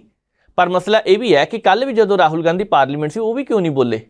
ਕਿ ਰਾਹੁਲ ਗਾਂਧੀ ਇਸ ਵੇਲੇ ਜਦੋਂ ਪ੍ਰਧਾਨ ਮੰਤਰੀ ਨਰਿੰਦਰ ਮੋਦੀ ਹੋਰਾਂ ਦੀ ਮੌਜੂਦਗੀ ਹੋਣੀ ਸੀ ਉਸੇ ਵੇਲੇ ਬੋਲਣਾ ਚਾਹੁੰਦੇ ਸੀਗੇ, ਪਰ ਅੱਜ ਉਹਨਾਂ ਨੂੰ ਬੋਲਣਾ ਪਿਆ ਕਿਉਂਕਿ ਮੁੱਦੇ ਕੁਛ ਇਸ ਤਰ੍ਹਾਂ ਦੇ ਸੀ। ਭਾਵੇਂ ਉਹਨਾਂ ਨੇ 5-4 ਮਿੰਟ ਵਿੱਚ ਸਾਰੀ ਗੱਲ ਮੁਕਾਤੀ ਹੈ, ਹੋ ਸਕਦਾ 6-7 ਮਿੰਟ ਬੋਲੇ ਹੋਣ, ਪਰ ਉਹਨਾਂ ਨੇ ਆਪਣਾ ਪੱਖ ਰੱਖ ਦਿੱਤਾ ਕਿ ਉਹ ਕੀ ਕਹਿਣਾ ਚਾਹੁੰਦੇ ਆ। ਉਹ ਨਿਸ਼ਾਨੇ ਜੋ ਪਹਿਲਾਂ ਲਗਾਏ ਜਾਂਦੇ ਸੀ ਉਹ ਨਹੀਂ ਲੱਗੇ। ਪ੍ਰਧਾਨ ਮੰਤਰੀ ਸਾਹਿਬ ਨੂੰ ਜਿਹੜੀਆਂ ਗੱਲਾਂ ਕਹਿੰਦੇ ਹੁੰਦੇ ਆ ਉਹ ਨਹੀਂ ਕੀਤੀਆਂ, ਕਹਿੰਦੇ ਹੋਣਗੇ ਸਦਨ ਵਿੱਚ ਹੋਣਗੇ ਤਾਂ ਹੀ ਗੱਲਬਾਤ ਕੀਤੀ ਜਾਵੇ। ਪਰ ਇਸ ਵੇਲੇ ਰਾਹੁਲ ਗਾਂਧੀ ਸਾਹਿਬ ਕਹਿੰਦੇ ਤੁਹਾਨੂੰ ਡਰਨ ਵਾਲੀ ਗੱਲ ਨਹੀਂ, ਕਿਉਂਕਿ ਮੈਂ ਗੱਲ ਨਹੀਂ ਕਰਨੀ, ਨਾ ਹੀ ਅਡਾਨੀ ਦੀ ਕਰਨੀ ਹੈ ਨਾ ਕੋਈ ਹੋਰ ਕਰਨੀ ਹੈ। ਫਿਰ ਉਹਨੇ ਗੱਲਾਂ ਕਿਹੜੀਆਂ ਕੀਤੀਆਂ? ਉਹ ਕਹਿੰਦੇ ਹੈ ਕਿ ਪਹਿਲਾਂ ਯਾਤਰਾ ਕੀਤੀ ਭਾਰਤ ਦੀ, ਭਾਰਤ ਜੋੜੋ ਯਾਤਰਾ, ਬੜੇ ਲੋਕਾਂ ਨੇ ਸਾਥ ਦਿੱਤਾ, ਬੜੇ ਲੋਕ ਨਾਲ ਆ ਕੇ ਖੜੇ ਹੋਏ। ਹੁਣ 120 ਦਿਨ ਦੀ ਯਾਤਰਾ ਜੋ ਦੁਬਾਰਾ ਕੀਤੀ ਸੀ ਉਸੇ ਤਰ੍ਹਾਂ ਦੀ ਇਹ ਯਾਤਰਾ ਖਤਮ ਨਹੀਂ ਹੋਈ, ਯਾਤਰਾ ਸ਼ੁਰੂ ਕੀਤੀ ਜਾਵੇਗੀ। ਕਦੋਂ ਕਰਨੀ ਆ? ਹੋ ਸਕਦਾ ਸਤੰਬਰ ਮਹੀਨੇ ਹੋ ਜਾਵੇ, ਹੋ ਸਕਦਾ ਅਗਸਤ ਮਹੀਨੇ ਦੇ ਆਹੀ 15 ਤਰੀਕ ਨੂੰ ਸ਼ੁਰੂ ਕਰ ਦੇਣ ਜਾਂ 16 ਨੂੰ ਕਰ ਦੇਣ। ਪਰ ਰਾਹੁਲ ਗਾਂਧੀ ਹੁਣ ਇੱਕ ਯਾਤਰਾ ਕਰਨਗੇ, ਉਹ ਯਾਤਰਾ ਦੱਖਣ ਵਿੱਚ ਹੋਣੀ ਹੈ। ਹੁਣ ਇਹਦਾ ਮਤਲਬ ਹੈ ਕਿ ਜਿੱਥੇ ਜਿੱਥੇ ਰਾਹੁਲ ਗਾਂਧੀ ਜਾਣਗੇ ਉਹਨਾਂ ਦਾ ਮੁੱਖ ਮਕਸਦ ਕੀ ਹੋਣਾ? ਕਿ ਲੋਕਾਂ ਨੂੰ ਫਿਰ ਆਪਣੇ ਵੱਲ ਇਕੱਠਾ ਕੀਤਾ ਜਾਵੇ, ਆਪਣੇ ਨਾਲ ਜੋੜਿਆ ਜਾਵੇ। ਭਾਰਤ ਜੋੜੋ ਯਾਤਰਾ ਭਾਰਤ ਦੇ ਜਿਨ੍ਹਾਂ ਸੂਬਿਆਂ ਵਿੱਚ ਵੀ ਗਈ ਹੈ। ਕਾਂਗਰਸ ਇਹ ਦਾਅਵਾ ਕਰਦੀ ਹੈ ਕਿ ਸਾਡੇ ਨਾਲ ਵੋਟਰ ਜੁੜੇ ਨੇ। 7 ਕਰੋੜ ਵੋਟਰ ਸੀ ਪਹਿਲਾਂ ਕਾਂਗਰਸ ਦੇ, ਉਹ 11 ਕਰੋੜ ਹੋਣਗੇ, 7.5 ਕਰੋੜ ਹੋਣਗੇ, 8 ਕਰੋੜ 9, 10 ਜਾਂ 22 ਕਰੋੜ ਭਾਜਪਾ ਦੇ ਜਿੰਨੇ ਵੋਟਰ ਨੇ ਉੱਥੇ ਆ ਕੇ ਖੜੇ ਹੋ ਜਾਣਗੇ। ਇਹ ਆਉਣ ਵਾਲਾ ਸਮਾਂ ਦੱਸੇਗਾ। ਭਾਜਪਾ ਦੀਆਂ ਵੋਟਾਂ 22 ਕਰੋੜ ਹੀ ਰਹਿਣਗੀਆਂ ਜਾਂ 18 ਕਰੋੜ 19 ਕਰੋੜ ਤੇ ਆ ਕੇ ਰੁਕ ਜਾਣੀਆਂ ਜਾਂ 15 ਕਰੋੜ ਤੇ ਜਾਣੀਆਂ। 15 ਕਰੋੜ ਤੋਂ ਤਾਂ ਔਖਾ ਇੰਨੀਆਂ ਤੱਕ ਤਾਂ ਨਹੀਂ ਜਾ ਸਕਦੀਆਂ। ਉਹ ਕਾਰਨ ਕੀ ਹੈ? 2019 ਦੇ ਵਿੱਚ ਵੀ 2014 ਦੇ ਵਿੱਚ ਉਹਨਾਂ ਨੂੰ ਜਿਹੜੀਆਂ ਵੋਟਾਂ ਸੀਗੀਆਂ 15 ਕਰੋੜ ਤੋਂ ਵੱਧ ਮਿਲੀਆਂ ਸੀਗੀਆਂ। ਤੇ ਹੁਣ ਕੀ ਉਹ ਵੋਟ ਪੱਧਰ ਤੇ ਕਾਇਮ ਰਹਿਣਗੇ? ਵੋਟ ਬੈਂਕ ਉਹਨਾਂ ਰਹੇਗਾ? ਇਹ ਆਉਣ ਵਾਲਾ ਸਮਾਂ ਦੱਸੇਗਾ। ਵੈਸੇ ਅਸੀਂ ਇਹ ਵੀ ਗਰੰਟੀ ਨਹੀਂ ਦਿੰਦੇ ਕਿ 12 ਕਰੋੜ ਵੀ ਨਹੀਂ ਰਹਿਣੀਆਂ, 15 ਵੀ ਨਹੀਂ ਰਹਿਣੀਆਂ, 17 ਵੀ ਨਹੀਂ ਰਹਿ ਸਕਦੀਆਂ। ਲੋਕਤੰਤਰ ਲੋਕਾਂ ਦਾ, ਲੋਕਾਂ ਨੇ ਦੱਸਣਾ ਕਿ ਕਿੰਨੀਆਂ ਵੋਟਾਂ ਪਾਉਣੀਆਂ, ਕਿੰਨੀਆਂ ਨਹੀਂ ਪਾਉਣੀਆਂ, ਕਿਹਨੂੰ ਪਾਉਣੀਆਂ ਤੇ ਕਿਹਨੂੰ ਨਹੀਂ ਪਾਉਣੀਆਂ। ਪਰ ਸਵਾਲ ਇੱਥੇ ਇਹ ਹੈ, 7.5 ਕਰੋੜ ਵੋਟਾਂ ਜੇਕਰ ਕਾਂਗਰਸ ਕੋਲ ਸੀ ਤੇ 22 ਕਰੋੜ ਵੋਟਾਂ ਭਾਜਪਾ ਦੇ ਕੋਲ ਹੈ, ਫਰਕ ਦੇਖੋ ਕਿੰਨਾ। ਪਰ ਕੀ ਸਾਰੀਆਂ ਰਾਜਨੀਤਿਕ ਵਿਰੋਧੀ ਧਿਰਾਂ ਮਿਲ ਕੇ 22 ਕਰੋੜ ਤੱਕ ਪਹੁੰਚ ਜਾਣਗੀਆਂ? ਕੁੱਲ ਮਿਲਾ ਕੇ ਫਿਰ ਵੀ 17 ਕਰੋੜ ਵੋਟ ਬਣਦੀ, 17.5 ਕਰੋੜ। 5 ਕਰੋੜ ਵੋਟਾਂ ਹਾਸਲ ਕਰਨ ਲਈ ਉੱਠ ਗੱਠ ਜੋੜ ਨੂੰ ਕੀ ਕਰਨਾ ਪੈਣਾ? ਆਪਣੇ ਵੱਲੋਂ ਵੋਟਾਂ ਤਾਂ ਵਧਾਉਣਗੇ, ਦੂਜਿਆਂ ਦੀਆਂ ਵੋਟਾਂ ਤੋੜ ਸਕਣਗੇ? ਇਹ ਆਉਣ ਵਾਲੇ ਸਮੇਂ ਦੇ ਦੌਰਾਨ ਪਤਾ ਲੱਗਣਾ। ਪਰ ਇਸ ਵੇਲੇ ਰਾਹੁਲ ਗਾਂਧੀ ਨੇ ਇਹ ਵੀ ਗੱਲ ਕੀਤੀ ਹੈ ਕਿ ਮਨੀਪੁਰ ਦੇ ਵਿੱਚ ਭਾਰਤ ਮਾਤਾ ਦੀ ਹੱਤਿਆ ਕੀਤੀ ਹੈ। ਇਸ ਮਸਲੇ ਨੂੰ ਲੈ ਕੇ ਪਾਰਲੀਮੈਂਟ ਦੇ ਵਿੱਚ ਸਵਾਲ ਖੜੇ ਕੀਤੇ ਸਮ੍ਰਿਤੀ ਇਰਾਨੀ ਨੇ। ਉਹ ਕਹਿੰਦੇ ਕਿ ਤੁਸੀਂ ਇਹ ਗੱਲ ਕਹਿੰਦੇ ਆ ਕਿ ਮਨੀਪੁਰ ਵਿੱਚ ਭਾਰਤ ਮਾਤਾ ਦੀ ਹੱਤਿਆ ਕੀਤੀ ਹੈ, ਕਾਂਗਰਸ ਦੇ ਲੀਡਰ ਤਾੜੀਆਂ ਮਾਰ ਰਹੇ ਸੀ ਪਿੱਛੇ, ਤੁਸੀਂ ਦੱਸੋ ਅਸਲ ਦੇ ਵਿੱਚ ਹੱਤਿਆ ਕਿਹਦੀ ਹੋਈ ਹੈ ਇੱਥੇ? ਸਪੀਕਰ ਸਾਹਿਬ ਨੇ ਇੱਕ ਗੱਲ ਚੰਗੀ ਕੀਤੀ, ਹੱਥ ਜੋੜ ਕੇ ਕਿਹਾ ਉਹਨਾਂ ਨੇ, ਕਹਿੰਦੇ ਭਾਰਤ ਮਾਤਾ ਦਾ ਜ਼ਿਕਰ ਇੱਥੇ ਨਾ ਕਰੋ, ਜੇ ਕਰਨਾ ਤਾਂ ਮਰਿਆਦਾ ਦੇ ਵਿੱਚ ਰਹਿ ਕੇ ਕਰੋ। ਕਿਉਂਕਿ ਸਿਆਸਤਦਾਨ ਪਿੱਛੇ ਹੁੱਲੜਬਾਜੀ ਕਰ ਰਹੇ ਸੀ, ਕੋਈ ਚੀਕਾਂ ਮਾਰ ਰਿਹਾ ਸੀ, ਕੋਈ ਜ਼ੋਰ ਨਾਲ ਆਵਾਜ਼ਾਂ ਕੱਢ ਰਿਹਾ ਸੀਗਾ, ਕੋਈ ਰਾਹੁਲ ਗਾਂਧੀ ਨੂੰ ਕਹਿ ਰਿਹਾ ਸੀਗਾ, ਕੋਈ ਕੁਛ ਕਹਿ ਰਿਹਾ ਸੀਗਾ। ਪਰ ਮਸਲਾ ਇਹ ਹੈ ਕਿ ਜਦੋਂ ਧਰਮ ਦੀ ਜਾਂ ਧਾਰਮਿਕ ਸ਼ਖਸੀਅਤ ਜਾਂ ਭਾਰਤ ਮਾਤਾ ਦੀ ਗੱਲ ਕਰਨੀ ਹੈ ਤਾਂ ਉਸ ਵੇਲੇ ਮਾਹੌਲ ਤੇ ਮੌਕਾ ਦੋਨੇ ਠੀਕ ਹੋਣੇ ਚਾਹੀਦੇ ਆ। ਪਰ ਜਿਸ ਹਿਸਾਬ ਦੇ ਨਾਲ ਅੱਜ ਇਹ ਗੱਲ ਦੁਆਰਾ ਚੱਲੀ ਹੈ ਕਿ ਮਨੀਪੁਰ ਦੇ ਹਿੰਸਾ ਤੇ ਕਿਉਂ ਬੋਲੇ ਨਹੀਂ ਪ੍ਰਧਾਨ ਮੰਤਰੀ, ਇਹ ਸਵਾਲ ਕੱਲ੍ਹ ਵੀ ਕਾਂਗਰਸ ਨੇ ਪੁੱਛੇ ਸੀ, ਅੱਜ ਵੀ ਪੁੱਛਿਆ। ਇੱਕ ਸਵਾਲ ਹੋਰ ਪੁੱਛਿਆ ਰਾਹੁਲ ਗਾਂਧੀ ਸਾਹਿਬ ਕਹਿੰਦੇ ਭਾਰਤ ਦੀ ਫੌਜ ਤੇ ਸਾਨੂੰ ਮਾਣ ਹੈ ਕਹਿੰਦੇ, ਪਰ ਭਾਰਤ ਦੀ ਫੌਜ ਨੂੰ ਇੱਕ ਦਿਨ ਵੀ ਮਨੀਪੁਰ ਦੇ ਵਿੱਚ ਕਿਉਂ ਨਹੀਂ ਲਗਾਇਆ ਗਿਆ? ਸਾਰੀ ਸ਼ਾਂਤੀ ਹੋ ਸਕਦੀ ਸੀ, ਇਸ ਗੱਲ ਦਾ ਜਵਾਬ ਦਿੱਤਾ ਜਾਵੇ। ਪਰ ਇਸ ਮਸਲੇ ਤੇ ਕਿਸੇ ਨੇ ਵੀ ਜਵਾਬ ਦੇਣਾ ਉਚਿਤ ਨਹੀਂ ਸਮਝਿਆ। ਪਰ ਦੇਸ਼ ਦੇ ਵਿੱਚ ਇਸ ਵੇਲੇ ਪ੍ਰਧਾਨ ਮੰਤਰੀ ਸਾਹਿਬ ਵੱਲ ਵੀ ਲੋਕ ਦੇਖ ਰਹੇ ਆ, ਰਾਹੁਲ ਗਾਂਧੀ ਹੋਰਾਂ ਵੱਲ ਵੀ ਲੋਕ ਦੇਖ ਰਹੇ ਆ। ਲੋਕ ਦੇਖਦੇ ਇਸ ਮਸਲੇ ਤੇ ਵੱਧ ਤੋਂ ਵੱਧ ਸਿਆਸਤ ਨਾ ਹੋਵੇ ਤਾਂ ਚੰਗਾ, ਪਰ ਜਿਸ ਹਿਸਾਬ ਦੇ ਨਾਲ ਇਸ ਮਸਲੇ ਤੇ ਸਿਆਸਤ ਹੋ ਰਹੀ ਹੈ, ਆਉਂਦੇ ਦਿਨਾਂ ਨੂੰ ਹਾਲਾਤ ਕਿੱਧਰ ਨੂੰ ਜਾਣਗੇ ਇਹ ਪਤਾ ਨਹੀਂ। ਪਰ ਇੰਨਾ ਜ਼ਰੂਰ ਹੈ, ਰਾਹੁਲ ਗਾਂਧੀ ਹੋਰਾਂ ਨੇ ਅੱਜ ਥੋੜਾ ਜਿਹਾ ਬੋਲ ਕੇ, ਭਾਸ਼ਣ ਦੇ ਕੇ ਇਹ ਦੱਸ ਦਿੱਤਾ ਕਿ ਮੈਂ ਭਾਈ ਦੁਬਾਰਾ ਆ ਗਿਆ ਤੇ ਤਿਆਰ ਰਹੋ, ਆਉਂਦੇ ਦਿਨਾਂ ਨੂੰ ਮੁੱਦੇ ਬਹੁਤ ਸਾਰੇ ਖੜੇ ਹੋ ਸਕਦੇ ਨੇ। ਦੇਖਦੇ ਹਾਂ ਗੱਲ ਕਿੱਧਰ ਨੂੰ ਜਾਂਦੀ ਹੈ। ਜਿਸ ਦਿਨ ਪ੍ਰਧਾਨ ਮੰਤਰੀ ਸਾਹਿਬ ਦਾ ਭਾਸ਼ਣ ਹੋਵੇਗਾ ਉਸ ਤੋਂ ਬਾਅਦ ਹੀ ਬਹੁਤ ਸਾਰੀਆਂ ਗੱਲਾਂ ਨਿਕਲ ਕੇ ਸਾਹਮਣੇ ਆਉਣਗੀਆਂ। ਅੱਗੇ ਵਧਦੇ ਹਾਂ, ਗੱਲ ਕਰਨੀ ਹੈ ਨੂੰਹ ਹਿੰਸਾ ਦੀ, ਨਾਲ ਹੀ ਕਰ ਲੈਂਦੇ ਕਿਉਂਕਿ ਹਿੰਸਾ ਮਨੀਪੁਰ ਦੇ ਵਿੱਚ ਵੀ ਹੈ ਤੇ ਹਿੰਸਾ ਇਸ ਵੇਲੇ ਹਰਿਆਣੇ ਦੇ ਵਿੱਚ ਵੀ ਹੋ ਰਹੀ ਹੈ। ਹੁਣ ਹਰਿਆਣੇ ਦੇ ਵਿੱਚ ਜਿਸ ਹਿਸਾਬ ਨਾਲ ਹਿੰਸਾ ਹੋ ਰਹੀ ਹੈ, ਉੱਥੇ ਇੱਕ ਚੀਜ਼ ਧਿਆਨ ਮੰਗਦੀ ਹੈ। ਉੱਥੋਂ ਦੇ ਕੁਝ ਕੁ ਸਿਆਸਤਦਾਨਾਂ ਦਾ ਪਹਿਲਾਂ ਬਿਆਨ ਆਉਂਦਾ ਹੈ ਕਿ ਜੇਕਰ ਦੇਸ਼ ਦੇ ਗ੍ਰਹਿ ਮੰਤਰੀ ਸਾਹਿਬ ਜਾਂ ਹੋਰ ਸਿਆਸਤਦਾਨ ਨਾ ਬੋਲਦੇ ਤਾਂ ਚੰਗਾ, ਪਰ ਅੱਜ ਉਹਨਾਂ ਦੇ ਵਿੱਚੋਂ ਕੁਝ ਸਿਆਸਤਦਾਨ ਕਹਿ ਰਹੇ ਆ ਕਿ ਸਾਨੂੰ ਤਾਂ ਸਵੇਰੇ ਘੰਟੀਆਂ ਖੜਕ ਗਈਆਂ ਸੀ ਫੋਨ ਦੀਆਂ, ਸਾਨੂੰ ਪਤਾ ਸੀ। ਜੇ ਪਤਾ ਸੀਗਾ ਤੇ ਤੁਸੀਂ ਕਰਦੇ ਕੀ ਸੀਗੇ? ਸੂਬੇ ਦੇ ਡਿਪਟੀ ਮੁੱਖ ਮੰਤਰੀ ਹੋ ਤੁਸੀਂ ਦੁਸ਼ਯੰਤ ਚੌਟਾਲਾ ਜੀ, ਤੁਹਾਡੀ ਜ਼ਿੰਮੇਵਾਰੀ ਬਣਦੀ ਸੀ ਕਿ ਜੇਕਰ ਤੁਹਾਡੇ ਤੱਕ ਇਹ ਜਾਣਕਾਰੀ ਪਹੁੰਚੀ ਹੈ, ਤੁਹਾਡੀਆਂ ਏਜੰਸੀਆਂ ਦੀ ਜਾਣਕਾਰੀ ਮੁੱਖ ਮੰਤਰੀ ਸਾਹਿਬ ਤੱਕ, ਗ੍ਰਹਿ ਮੰਤਰੀ ਸਾਹਿਬ ਤੱਕ ਨਹੀਂ ਪਹੁੰਚੀ, ਤੁਹਾਡੇ ਤੱਕ ਪਹੁੰਚੀ, ਤੁਸੀਂ 6 ਵਜੇ ਦੇ ਸਾਰੇ ਕੰਮ ਛੱਡ ਕੇ ਇੱਧਰਲੇ ਪਾਸੇ ਕਿਉਂ ਨਹੀਂ ਤੁਰੇ? ਅੱਜ ਨਾਲੇ ਇੰਨੇ ਦਿਨਾਂ ਬਾਅਦ ਇਹ ਗੱਲ ਯਾਦ ਕਿੱਦਾਂ ਆ ਗਈ ਹੈ? ਪਹਿਲਾਂ ਕਿੱਥੇ ਸੀ ਇੰਨੇ ਦਿਨਾਂ ਦੇ? ਦੂਸਰਾ ਪੱਖ ਦੇਖੋ, ਉੱਥੋਂ ਦੇ ਜਿਹੜੇ ਮੁੱਖ ਮੰਤਰੀ ਨੇ, ਹੁਣ ਉਹਨਾਂ ਦਾ ਬਿਆਨ ਆ ਗਿਆ ਸੀਗਾ ਕਿ ਸਾਡੇ ਕੋਲ ਤਾਂ ਇੰਨੀ ਪੁਲਿਸ ਹੈ ਹੀ ਨਹੀਂ ਕਿ ਇਕੱਲੇ ਇਕੱਲੇ ਦੀ ਰਾਖੀ ਕਰੀ ਜਾਈਏ, ਹੱਥ ਹੀ ਖੜੇ ਕਰ ਦਿੱਤੇ। ਬਈ ਕਮਾਲ ਦੀ ਗੱਲ ਹੈ, ਜਦੋਂ ਲੋਕਾਂ ਨੇ ਤੁਹਾਨੂੰ ਵੋਟਾਂ ਪਾਈਆਂ ਸੀ, ਕਾਸ਼ ਉਹਨਾਂ ਨੇ ਵੀ ਕਿਹਾ ਹੁੰਦਾ ਸਾਡੇ ਕੋਲ ਇੰਨੇ ਆਪਸ਼ਨ ਹੀ ਹੈ ਨਹੀਂ ਕਿ ਅਸੀਂ ਕਿਸੇ ਹੋਰ ਨੂੰ ਵੋਟ ਪਾ ਦਿੰਦੇ।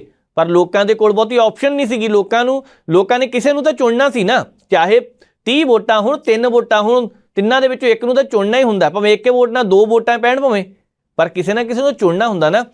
ਪਰ ਮੁੱਖ ਮੰਤਰੀ ਸਾਹਿਬ ਸਿੱਧੀ ਇਹ ਗੱਲ ਕਹਿ ਦੇਣ ਕਿ ਅਸੀਂ ਹੱਥ ਖੜੇ ਕਰਦੇ ਹਾਂ, ਸਾਡੇ ਪੁਲਿਸ ਦੀ ਜ਼ਿੰਮੇਵਾਰੀ ਨਹੀਂ, ਇੰਨੇ ਇੱਕ ਸੁਰੱਖਿਆ ਕਰਮੀ ਘੱਟ ਹੈ ਕਿ ਇਕੱਲੇ ਇਕੱਲੇ ਦੀ ਅਸੀਂ ਰਾਖੀ ਕਰ ਸਕੀਏ। ਉੱਥੋਂ ਦੇ ਗ੍ਰਹਿ ਮੰਤਰੀ ਸਾਹਿਬ ਦਾ ਬਿਆਨ ਆਉਂਦਾ, ਕਹਿੰਦੇ ਇੰਜੀਨੀਅਰਿੰਗ ਇਸ ਮਾਮਲੇ ਦੇ ਵਿੱਚ, ਇਸ ਮਸਲੇ ਦੇ ਪਿੱਛੇ ਕੋਈ ਮਾਸਟਰ ਮਾਈਂਡ ਹੈ। ਇੰਜੀਨੀਅਰਿੰਗ ਵੀ ਹੋ ਸਕਦੀ ਹੈ, ਮਾਸਟਰ ਮਾਈਂਡ ਵੀ ਹੋ ਸਕਦਾ ਹੈ। ਤੇ ਤੁਹਾਡੇ ਮਾਈਂਡ ਕਿੱਥੇ ਸੀ ਉਸ ਵੇਲੇ ਜਦੋਂ ਇਹ ਘਟਨਾ ਵਾਪਰ ਰਹੀ ਸੀ? ਕਿਸੇ ਨੇ ਦਿਮਾਗ ਲੜਾ ਕੇ ਇਹਦੇ ਖਿਲਾਫ ਉਤਰਨ ਦੀ ਕੋਸ਼ਿਸ਼ ਕਿਉਂ ਨਹੀਂ ਕੀਤੀ ਕਿ ਅਸੀਂ ਇਸ ਹਿੰਸਾ ਨੂੰ ਰੋਕੀਏ? ਮਨੀਪੁਰ ਸੜਿਆ, ਮਨੀਪੁਰ ਤੋਂ ਪਹਿਲਾਂ ਯੂਪੀ 'ਚ ਹੋਇਆ। ਜਦੋਂ ਪਿਛਲੀਆਂ ਸਰਕਾਰਾਂ ਦੀ ਗੱਲ ਕਰੀਏ ਤਾਂ ਉਸ ਵੇਲੇ ਗੁਜਰਾਤ ਵਿੱਚ ਵੀ ਇਸ ਤਰ੍ਹਾਂ ਦੇ ਹਾਲਾਤ ਬਣੇ। ਜੰਮੂ ਕਸ਼ਮੀਰ ਵਿੱਚ ਕੀ ਕੁਛ ਹੋਇਆ, ਦਿੱਲੀ ਦੇ ਵਿੱਚ ਕੀ ਨਹੀਂ ਹੋਇਆ, ਵਿਧਾਨ ਸਭਾ ਦੀਆਂ ਵੋਟਾਂ ਤੋਂ ਪਹਿਲਾਂ ਕੀ ਨਹੀਂ ਵਾਪਰਿਆ। ਪਿਸਤੌਲ ਤਾਂ ਨੂੰ ਕਰਕੇ ਖੜੇ ਹੁੰਦੇ ਸੀਗੇ, ਪੁਲਿਸ ਵਾਲੇ ਪਿੱਛੇ ਖੜੇ ਰਹੇ। ਤਸਵੀਰਾਂ ਅੱਜ ਵੀ ਗਵਾਹ ਹੈ। ਕੋਈ ਬੋਲਿਆ ਉਸ ਮਸਲੇ ਤੇ? ਕੋਈ ਨਹੀਂ ਬੋਲਿਆ। ਕਿਉਂ ਨਹੀਂ ਬੋਲਿਆ? ਬੋਲਣ ਨਹੀਂ ਦਿੱਤਾ ਗਿਆ ਜਾਂ ਬੋਲਿਆ ਨਹੀਂ? ਦੋਹੇ ਸਵਾਲ ਇੱਥੇ ਖੜੇ ਹੁੰਦੇ ਨੇ। ਹੁਣ ਜਦੋਂ ਯੂਨੀਵਰਸਿਟੀਆਂ ਵਿੱਚ ਰੌਲਾ ਪੈ ਜਾਵੇ, ਬੱਚੇ ਯੂਨੀਵਰਸਿਟੀਆਂ ਵਿੱਚ ਪੜ੍ਹਨ ਜਾਂਦੇ ਆ ਕਿ ਉੱਥੇ ਡਾਂਗਾ ਸੋਟੀ ਲੈ ਕੇ ਜਾਂ ਪੈਟਰੋਲ ਬੰਬ ਲੈ ਕੇ ਇੱਕ ਦੂਜੇ ਦੇ ਸੁੱਟਣ ਜਾਂਦੇ ਆ। ਅਸੀਂ ਉਹ ਵੀ ਸਮਾਂ ਦੇਖਿਆ।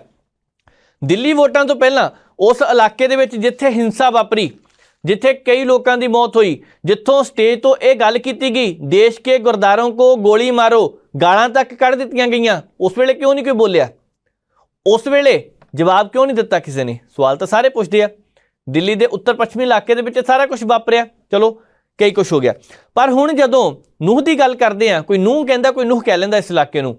ਉਸ ਇਲਾਕੇ ਦੇ ਵਿੱਚ ਜਦੋਂ ਇਹ ਖਬਰ ਅੱਜ ਸਾਹਮਣੇ ਆਈ ਹੈ ਕਿ ਉੱਥੋਂ ਦੀਆਂ ਕੁਝ ਕੁ ਪੰਚਾਇਤਾਂ ਨੇ ਫੈਸਲਾ ਕੀਤਾ ਕਿ ਜਿਹੜੇ ਮੁਸਲਿਮ ਭਾਈਚਾਰੇ ਨਾਲ ਸੰਬੰਧਿਤ ਲੋਕ ਨੇ ਉਹਨਾਂ ਦਾ ਬਾਈਕਾਟ ਕੀਤਾ ਜਾਵੇ।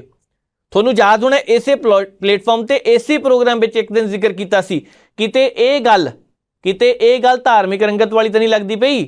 ਉਸ ਇਲਾਕੇ ਦੇ ਵਿੱਚ ਮੁਸਲਿਮ ਭਾਈਚਾਰੇ ਨਾਲ ਸੰਬੰਧਿਤ ਸਭ ਤੋਂ ਵੱਧ ਲੋਕ ਰਹਿੰਦੇ ਨੇ, ਨੂੰਹ ਦੇ ਇਲਾਕੇ ਵਿੱਚ ਲੰਬੇ ਸਮੇਂ ਤੋਂ ਰਹਿੰਦੇ ਨੇ, ਕਿ ਇਸ ਕਰਕੇ ਇਹ ਮੌਕਾ ਬਣਾਇਆ ਗਿਆ, ਕਿ ਇਸ ਕਰਕੇ ਇਹਦੇ ਪਿੱਛੇ ਕਿਸੇ ਨੇ ਚਾਲ ਖੇਡੀ ਹੈ ਜਾਂ ਫਿਰ ਹਿੰਸਾ ਹੀ ਇੱਥੋਂ ਸ਼ੁਰੂ ਹੋਈ ਹੈ। ਇਹ ਵਿਚਾਰ ਕਰਨ ਵਾਲੀ ਜ਼ਰੂਰਤ ਹੈ। ਭਾਰਤ ਇੱਕ ਪਾਸੇ ਕਿਹਾ ਜਾਂਦਾ ਹੈ ਕਿ ਧਰਮ ਨਿਰਪੱਖ ਰਾਜ ਹੈ, ਇੱਕ ਪਾਸੇ ਕਿਹਾ ਜਾਂਦਾ ਹੈ ਕਿ ਇੱਕ ਗੁਲਦਸਤਾ ਹੈ, ਵੱਖ-ਵੱਖ ਫੁੱਲ ਹੈ, ਵੱਖ-ਵੱਖ ਫੁੱਲਾਂ ਦੀ ਖੁਸ਼ਬੂ ਇਸ ਗੁਲਦਸਤੇ ਦੇ ਵਿੱਚ ਹੋਣੀ ਚਾਹੀਦੀ ਹੈ। ਤੇ ਇਸ ਗੁਲਦਸਤੇ ਦੇ ਫੁੱਲਾਂ ਦੀ ਖੁਸ਼ਬੂ ਅੱਜ ਕਿੱਧਰ ਜਾ ਰਹੀ ਹੈ? ਕੌਣ ਲੈ ਕੇ ਜਾ ਰਿਹਾ ਹੈ? ਕਿਹੜਾ ਇਹ ਸਾਜ਼ਿਸ਼ ਰਚ ਰਿਹਾ ਹੈ? ਇਹਦੀ ਜਾਂਚ ਹੋਣੀ ਚਾਹੀਦੀ ਹੈ। ਨਹੀਂ ਤਾਂ ਸਿਆਸਤਦਾਨ ਜਿੱਦਾਂ ਮਰਜ਼ੀ ਕਹਿ ਲੈਣ ਕਿ ਸਾਡੀ ਕੋਈ ਜ਼ਿੰਮੇਵਾਰੀ ਨਹੀਂ, ਸਾਡਾ ਕੋਈ ਮਤਲਬ ਨਹੀਂ ਗਾ ਇਹਦੇ ਘਟਨਾ ਦੇ ਨਾਲ। ਘਟਨਾ ਦਾ ਮਤਲਬ ਹੈਗਾ, ਤੁਸੀਂ ਮੰਨੋ ਚਾਹੇ ਨਾ ਮੰਨੋ, ਸੂਬੇ ਨੂੰ ਫਰਕ ਪਵੇ ਚਾਹੇ ਨਾ ਪਵੇ, ਅੰਤਰਰਾਸ਼ਟਰੀ ਪੱਧਰ ਤੇ ਜਦੋਂ ਮੀਡੀਆ ਦੇ ਵਿੱਚ, ਵਿਸ਼ਵ ਦੇ ਅਖਬਾਰਾਂ ਦੇ ਵਿੱਚ ਇਹ ਖਬਰ ਪਹਿਲੇ ਪੰਨੇ ਤੇ ਛਪਦੀ ਹੈ ਤਾਂ ਉਸ ਵੇਲੇ ਭਾਰਤ ਦੀ ਭੰਡੀ ਹੁੰਦੀ ਹੈ। ਜ਼ਿੰਮੇਵਾਰ ਕੌਣ ਹੈ? ਜਦੋਂ ਦੇਸ਼ ਦੇ ਉੱਚ ਸਿਆਸਤਦਾਨ ਅਮਰੀਕਾ ਦੀ ਧਰਤੀ ਤੇ ਜਾਂਦੇ ਆ, ਉੱਥੋਂ ਦੇ ਪੱਤਰਕਾਰ ਸਵਾਲ ਪੁੱਛਦੇ ਆ, ਉਹਨਾਂ ਦੇ ਪੱਤਰਕਾਰਾਂ ਨੂੰ ਭਾਰਤ ਵਿੱਚ ਟਰੋਲ ਕੀਤਾ ਜਾਂਦਾ ਤੇ ਬਾਅਦ ਦੇ ਵਿੱਚ ਉਸ ਮਸਲੇ ਤੇ ਕੋਈ ਬੋਲਣ ਨੂੰ ਤਿਆਰ ਨਹੀਂ ਹੁੰਦਾ। ਉੱਥੇ ਭੰਡੀ ਪ੍ਰਚਾਰ ਕਿਹਦਾ ਹੁੰਦਾ? ਪ੍ਰਚਾਰ ਤਾਂ ਚਲੋ ਨਹੀਂ ਹੁੰਦਾ, ਭੰਡੀ ਜ਼ਿਆਦਾ ਹੁੰਦੀ। ਕਿਹਦਾ ਹੁੰਦਾ? ਭਾਰਤ ਦਾ ਹੁੰਦਾ। ਕਿਉਂ ਨਹੀਂ ਜਵਾਬ ਦਿੱਤਾ ਜਾਂਦਾ? ਜੇਕਰ ਸਾਰੇ ਲੋਕਾਂ ਨੂੰ ਇੱਕ ਅਧਿਕਾਰ ਦੇਣ ਦੀ ਗੱਲ ਕਹੀ ਜਾਂਦੀ ਹੈ ਸੰਵਿਧਾਨ ਦੇ ਅਨੁਸਾਰ, ਤੇ ਅੱਜ ਉਹ ਅਧਿਕਾਰ ਖਿਲਰੇ ਕਿਉਂ ਪਏ ਨੇ, ਖਿਲਾਰੇ ਕਿਉਂ ਜਾ ਰਹੇ ਨੇ? ਇਹ ਤੇ ਚਰਚਾ ਹੋਣ ਦੀ ਜ਼ਰੂਰਤ ਹੈ। ਨਹੀਂ ਤਾਂ ਆਉਂਦੇ ਦਿਨਾਂ ਨੂੰ ਜੇਕਰ ਇਸੇ ਤਰ੍ਹਾਂ ਕੰਮ ਚੱਲਦਾ ਰਿਹਾ ਤਾਂ ਨੁਕਸਾਨ ਵੱਡੇ ਪੱਧਰ ਤੇ ਪੰਜਾਬ ਦਾ ਹੀ ਹੋਣਾ। ਚਲੋ ਦੇਖਦੇ ਹਾਂ ਕੀ ਬਣਦਾ ਇਸ ਮਸਲੇ ਦਾ, ਪਰ ਇੰਨਾ ਜ਼ਰੂਰ ਹੈ ਕਿ ਇਸ ਵੇਲੇ ਗੱਲ ਜਿੱਧਰ ਨੂੰ ਜਾਂਦੀ ਦਿਖਾਈ ਦੇ ਰਹੀ ਹੈ, ਇਹ ਚੰਗੀਆਂ ਗੱਲਾਂ ਨਹੀਂ ਗਿਆ। ਭਾਰਤ ਲਈ ਵੀ ਚੰਗੀਆਂ ਗੱਲਾਂ ਨਹੀਂ, ਸਿਆਸਤ ਲਈ ਵੀ ਚੰਗੀਆਂ ਗੱਲਾਂ ਨਹੀਂ।